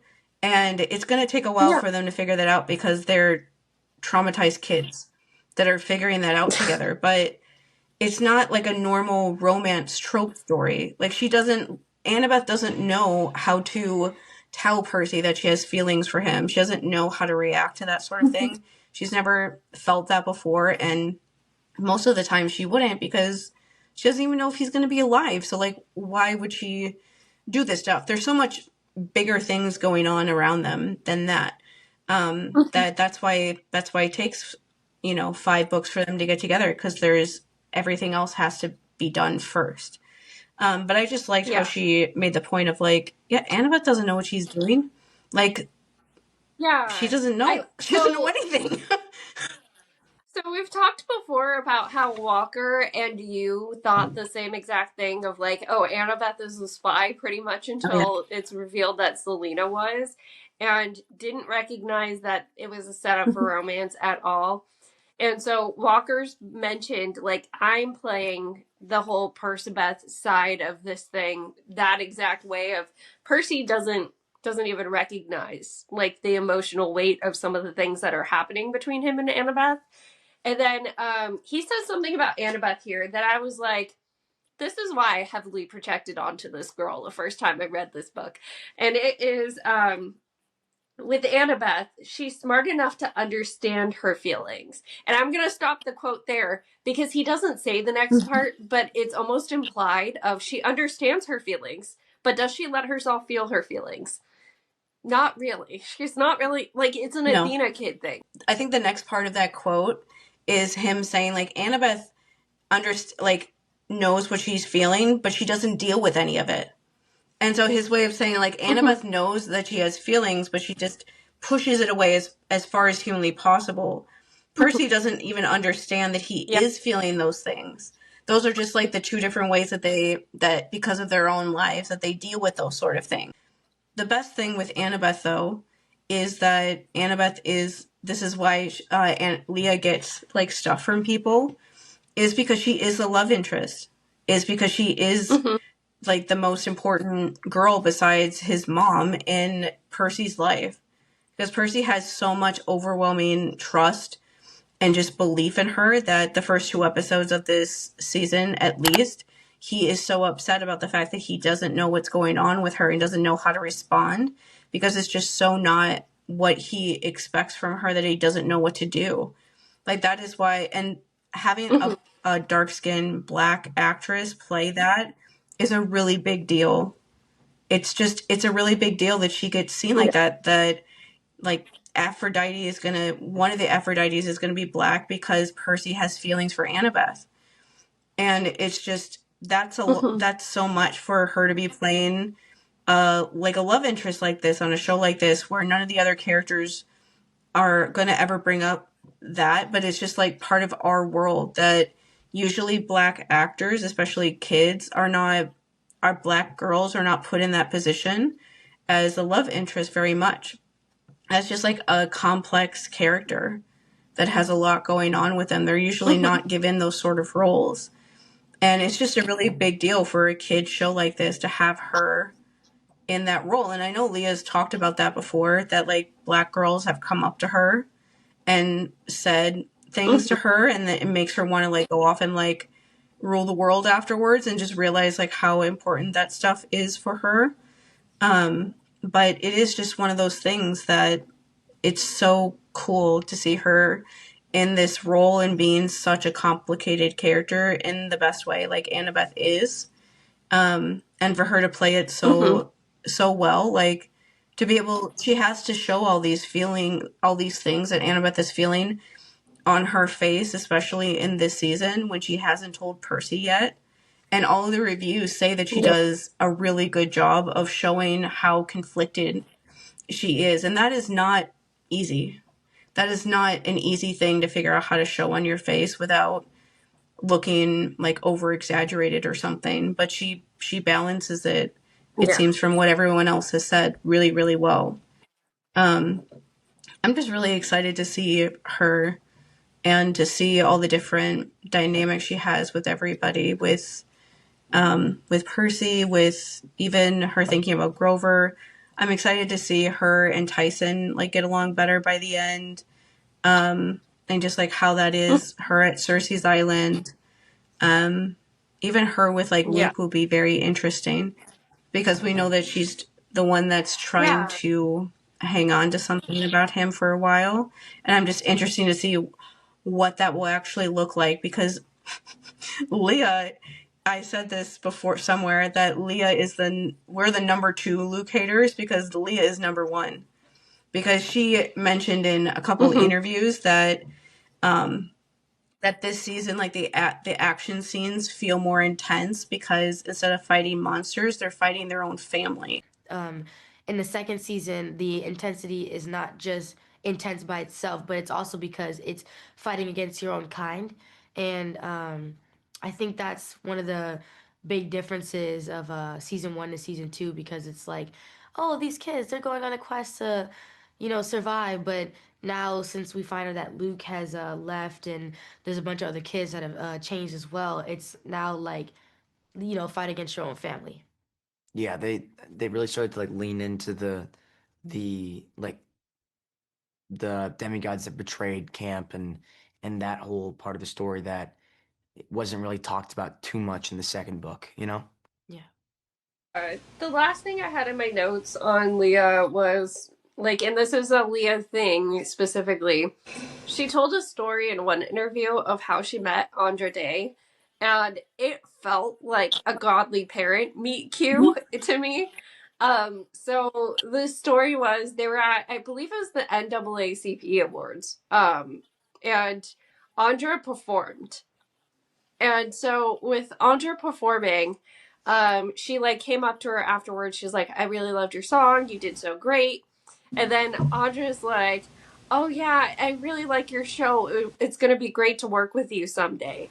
And just like walked off. And then LEAH found out like a week or so later that like, oh, she got casted as Athena. And it's something about that just feels so godly parent coded. I didn't want to say with like the sirens and stuff, because the siren scene is like the big thing, of course, that everyone is always hyper focused on. And they did talk more about how they're changing. The thing that they're changing in the siren scene is that she ties up Percy. That Annabeth ties Percy up instead of being like this discussion that they do together. Instead, she just ties him up and then has to do the siren scene. And she mentioned in the Screen Rant article that it was actually like scary. Like she was actually scared when she was doing the stuff with the sirens, because she said whatever they use for their voice when they would be like singing was actually scary to her. And so she was actually scared when she was doing that scene. And she said like that day was like the hardest day of my life, like filming that, because it would be challenging anyway. It's a challenging scene anyway. That I'm hoping that her tying him up means that they don't have to spend as much time like underwater as they do in the books. Because I don't know how they could film that, of having both of them be underwater for that long without risking too much. They would never risk something like that. And so either way, that scene, people have talked about how they changed it. I like that they made it her, because I just feel like I just feel like at that point of the season, especially, like, Annabeth wants to, like, I think that's her, like, fed up with herself and wanting to prove that she can do it kind of thing. And, like, just confront her biggest flaws, hoping that she can, like, conquer it somehow, which of course doesn't happen. But it just feels like a very Annabeth thing to do. And at that point of the season, like, they think that Tyson's dead. They went through Cersei's Island and stuff. Yeah, that's the point when she would want to be doing something like that, especially because they already know somewhat about the prophecy that they would be talking about that kind of thing, her and Percy. And so I feel like she would be like, I want to prove to myself that, you know, that it's not going to happen the way that I think it will. And then she's like, never mind, bye. Oh, no. So for Percy, I already mentioned Walker's. For my first notes, we've already talked about this kind of throughout, but just acknowledging that Walker continues to hit a lot of points that we've hit. And it's really funny to see, like, maybe we're just, like, all understanding Percy the same or reading him the same, and it's really nice. One of the few ones we haven't talked in depth about yet is he had mentioned something of Luke is somebody that Percy right away is like, I don't mess with you anymore, because you try to hurt my friends, and if you try to hurt my friends, it's over. Like, that's it, no more. You don't get any more chances.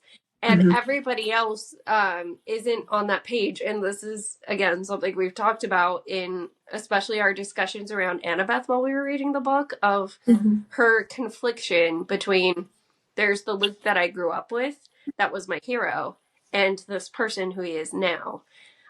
So Walker just, like full on getting that. I love it. I love it because it's very Percy. Yeah. Yeah, that is, we've literally said those words that he said before, where I was like, this is weird. And that's happened a couple times watching or reading these interviews with him, which just means he is, like, when I say he is one of us, he's one of us. He's as big of a fan as people like us are. And he understands, Percy's really important to him personally. And so he understands Percy really well in the way that we do too. Because it just comes out in these interviews when he says stuff like that. Like, yeah, it's like, you're done. You're changed. You're bad now. I'm not going back anymore. And everyone, he's like waiting. In all the other books, we've talked about this so much, that he's just like waiting for everyone to like catch up to him. And he's willing to like wait so that people will catch up to him. The other stuff that Walker said that I really liked in the Teen Vogue interview was he talked about how sometimes when he gets like the script, they'll put lines in that Percy is supposed to say that is like too much with like the romance sort of stuff later on with Annabeth. And he will go to the writers and be like, no, that is too much. Says, like, I would get them to write like the lines out, because they would be doing things, having Percy say things like towards Annabeth way too soon. And he was just like, no, he's not ready for that yet. He's not ready for that kind of thing until the last book. Don't make him, he can't say that because that's not right. And whenever he said stuff like that about Percy, I was just like, I'm so glad this kid is playing Percy, because he's just as protective of Percy as we are, and just understands him so well. I just love the idea of him being like, no, Percy doesn't know any of this stuff yet. What are you talking about? Like, I get that Disney wants you to push the romance and whatever else, or people just want to, but no, he doesn't understand this stuff yet. And he really doesn't. And you can't push that and have him still be the same person. Yeah. And so it was just really nice to watch all these interviews of him saying stuff like that and just understanding his character and the world so well. Like, there's one part of this where he's talking about like, yeah, I want to do this for as long as humanly possible. Like, he says, like, I want to do Heroes of Olympus. I want to just keep going. He's like, Percy is very important to me, and he's important to a lot of other people, and I just want to keep making this and in the way that gives like a nod to what Rick and Becky wanted these things to be. And I'm like, yeah, what else could you want from the person who's playing the main character of something like this? Yeah. who understands like why they made this in the first place, and just wants other people to be able to enjoy this.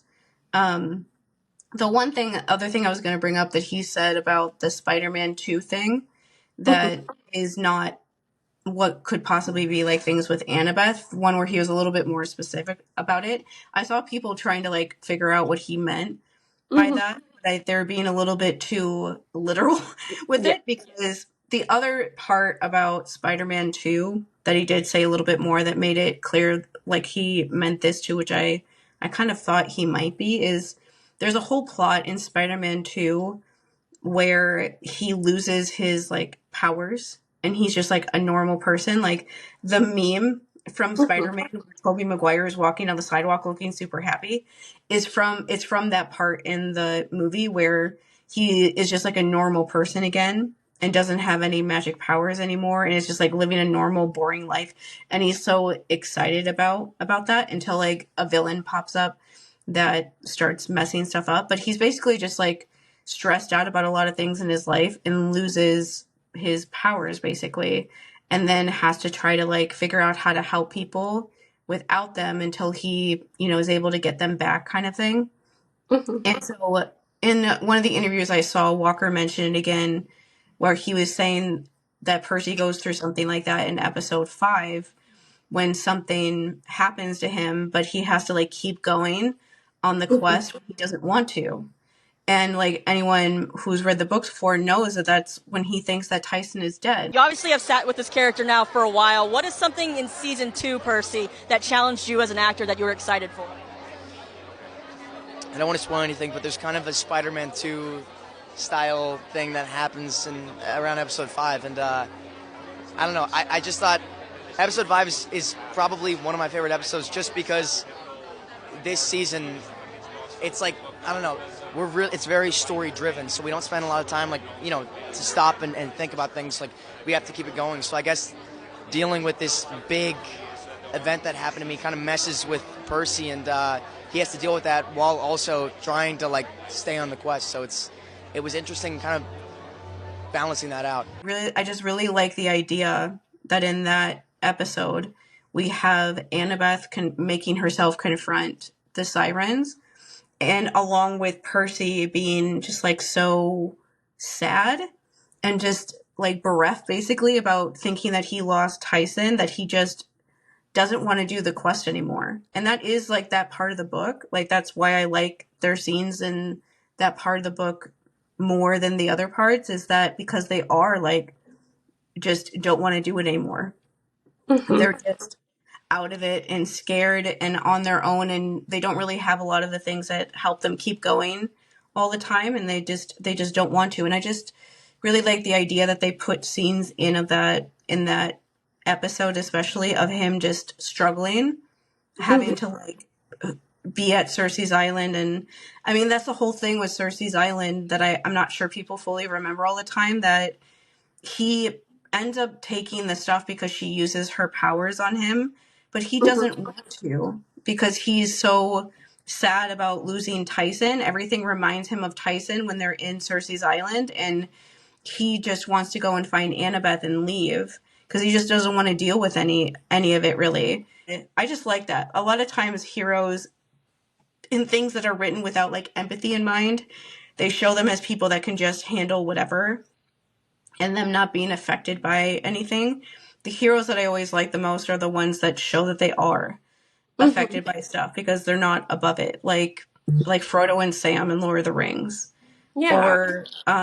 Or in like the Captain America movies in Winter Soldier, when Steve finds out that Bucky is the Winter Soldier, he is beyond devastated. He's like, there's a scene where they're like in an ambulance being like driven away because one of them is hurt, and he's just staring off into space, not saying anything.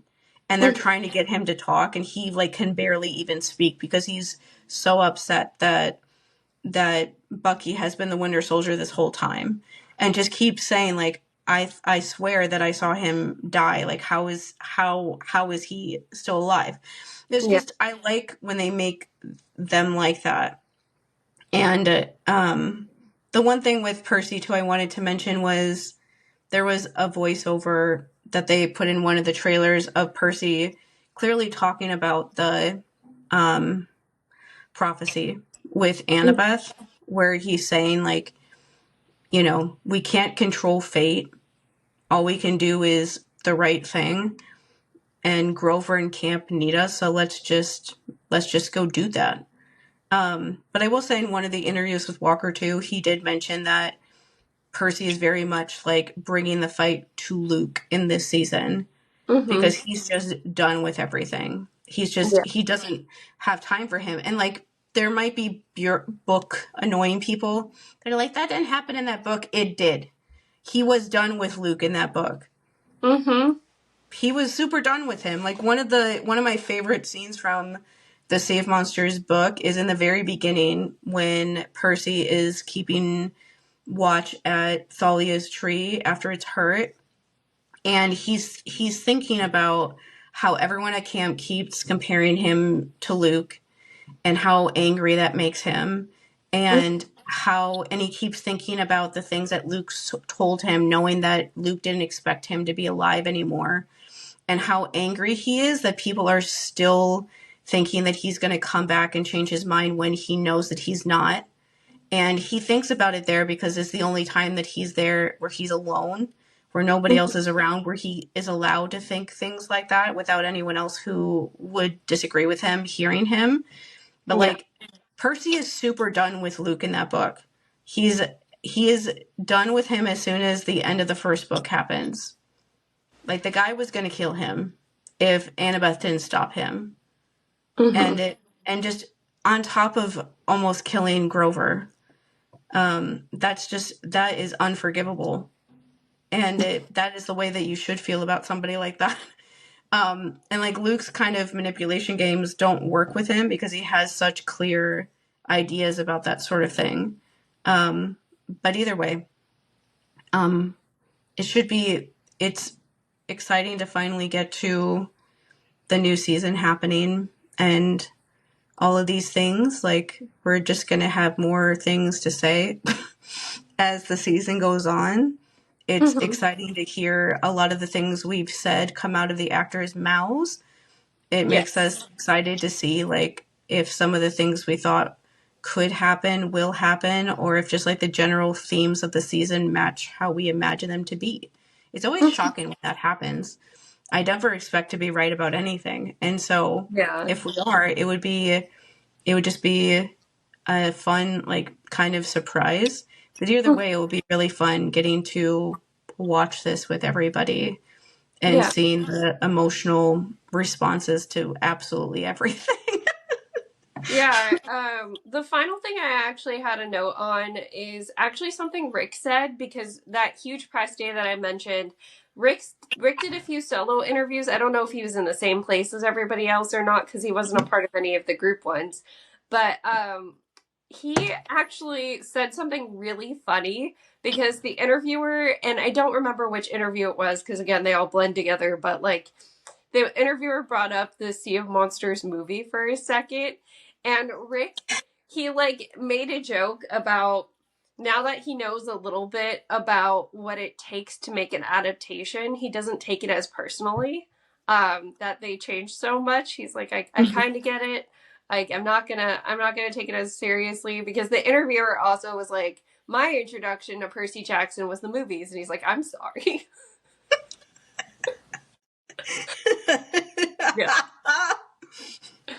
But I think it's interesting too. We've talked about, you know, like, we're kind of loyal to a fault with like Rick in this, like, in all of this new production, just because we do know how much he has a hand in it, even if it's like diminishing as the seasons go on. He has more trust in the showrunners and stuff. But there's so much of the changes here that feel in line with the spirit. We have a bunch of people, as we kept saying throughout this entire episode, that fully care about these characters and this story, down to like Daniel, you know, who is one of the three. I would call Percy, Aryan, and, or sorry, not Percy, Walker, Aryan, and Daniel are like resident Percy experts. Annabeth, oh, not Annabeth. Oh my gosh, I keep saying their character names. LEAH too, but those are the three that like the moment a quiz question comes up, they're like, I'm gonna say the answer right now. I mean, I always say this, but we just don't have a reason to like question them or doubt them in any way after season 1 happened. And I know the people who critique the show don't want to acknowledge this, but the first season in a show like this is always going to be the most challenging because Disney was, I'm not sure what Disney was thinking, but they did not know how big of a deal these books are to people. And so they were having to prove themselves in the first season. They didn't have as much of a budget. They didn't have a billboard that spit out real water on you and other like wild things that they're doing. They're absolutely everywhere. They're in Fortnite now. Like Walker could play as himself. That's ridiculous. And so it's everywhere right now. Disney clearly understands now what they have. In the first season, they didn't. They had to like prove to them. And you can see that they're able to do more things already just with how they're doing things in this season. Now, after they have that, but they had to like earn that first. And so while they were balancing that stuff in season 1, they definitely earned that. And they did a good job with that. And that's not an easy thing to do. And so now they have a lot more free reign to do a lot more things. But it's just there's nothing that they've done that make me question what they're doing, like, at all. And it's not like blind faith. It's just like there's nothing here that tells me that they don't understand like what these books are really about. Because they put all of that stuff in, and so it's there. So it's like I don't have anything to like worry in that way about. Any of the changes that they do, I know is there to make the story clearer and better for everybody. And usually, if they're anything like season 1, at least, a lot of the changes I liked better than the original, to the point that I'm like confused that they weren't in the original story. Yeah, we've talked about our love for the chair scene, especially, which I know is a controversial one among the people who are like, "You must be book accurate," but that's one, and the ending scene, like those scenes alone, with how much they changed the siren scene already, I'm just like excited to see it more than I'm like, why is Percy tied up? Percy shouldn't be the one tied up. Who has beeswax in their ears? Like, doesn't matter. Doesn't matter. Yeah. Yeah, and it also just makes you wonder, like, how is Percy going to help her when he can't? And, like, is she going to have to figure it out herself? That would be really hard. It just, there's so many things, and it's just fun. It's fun that we can be surprised. And that everything won't happen exactly this. I don't want it to happen exactly the same. That's boring. I want to be surprised by it and give them time to really work with things. And like, I will say, just for anyone who's still worried, all of the actors said that they were, after they read like the script for season 2, they said the writing was so good for season 2 that they were part of why they were all hoping to get renewed for season 3 so fast. And even though they were shocked of how fast it was, they like could not wait to go back because the writing for season 2 was so good that they just wanted to do more. Yeah. And it's just, this is a show that lets people actually be creative. It lets them actually do things that are good for the story and like take risks and like adding characters in like Allison and changing things like the siren scene when other people would probably not have the balls to do that. But they are given free reign to do that sort of thing and to make a good story. I don't know why people are upset about that. Yeah. The final thing I want to bring up that Rick said, and this is just a haha, we told you so moment, is I found a clip where Rick's talking about the Ironclad specifically and his inspiration for it. And the way he talks about the past, like how it's written in the books of it being Confederate soldiers, he was like, oh, it was a much more true ironclad, but, and then he goes on to talk about it, doesn't say the word Confederate at all.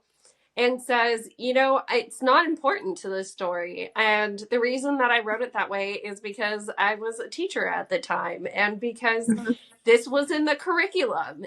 And, so it's really funny and it's a haha moment because we personally saw one of our friends face harassment over like an opinion on this.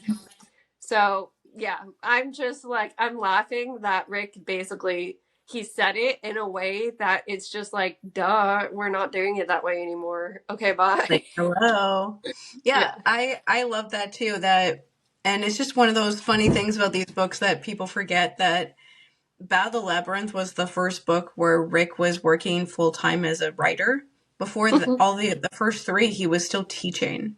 Yeah. And like he didn't have any idea that people would be like talking about these books at all, much less 20 years later, and that they would be so important to people. He didn't realize that millions of kids would read about Confederate soldiers.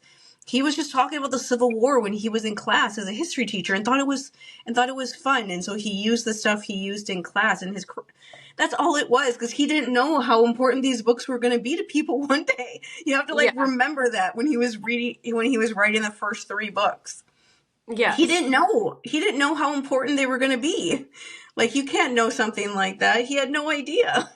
Yeah. And that's where some of those decisions came from. Yeah, he was a history teacher, and it's such a history buff thing to be so fascinated by like a particular vessel or something in the past that you just like, you don't necessarily see all the nuances of what you're writing because you're just like, I really, really want them to be on an ironclad. Yeah, exactly. He's like, I just want people to know how cool this ship was. That's all it was. Yeah, so I have to get William to bed, so we're going to leave it there. But we are going to film one more this week. As I said, we're filming what will be Friday, and we'll try to get things out not super fast because this is still an analysis page. We're long form content. We can't do the immediate reactions, but check our socials out. We'll probably be posting, throughout the week as well, just so that we can kind of keep on the content cycle with everybody else. Yep. Yeah. Yep. And yeah, if you guys have any other thoughts, any other interviews you guys want us to see, share them with us. We are always open to you guys sending us stuff to discuss. And yeah, next time we see you guys, we'll have seen the first episode. First two, yes. Yeah, it's crazy to think of. All right. Bye.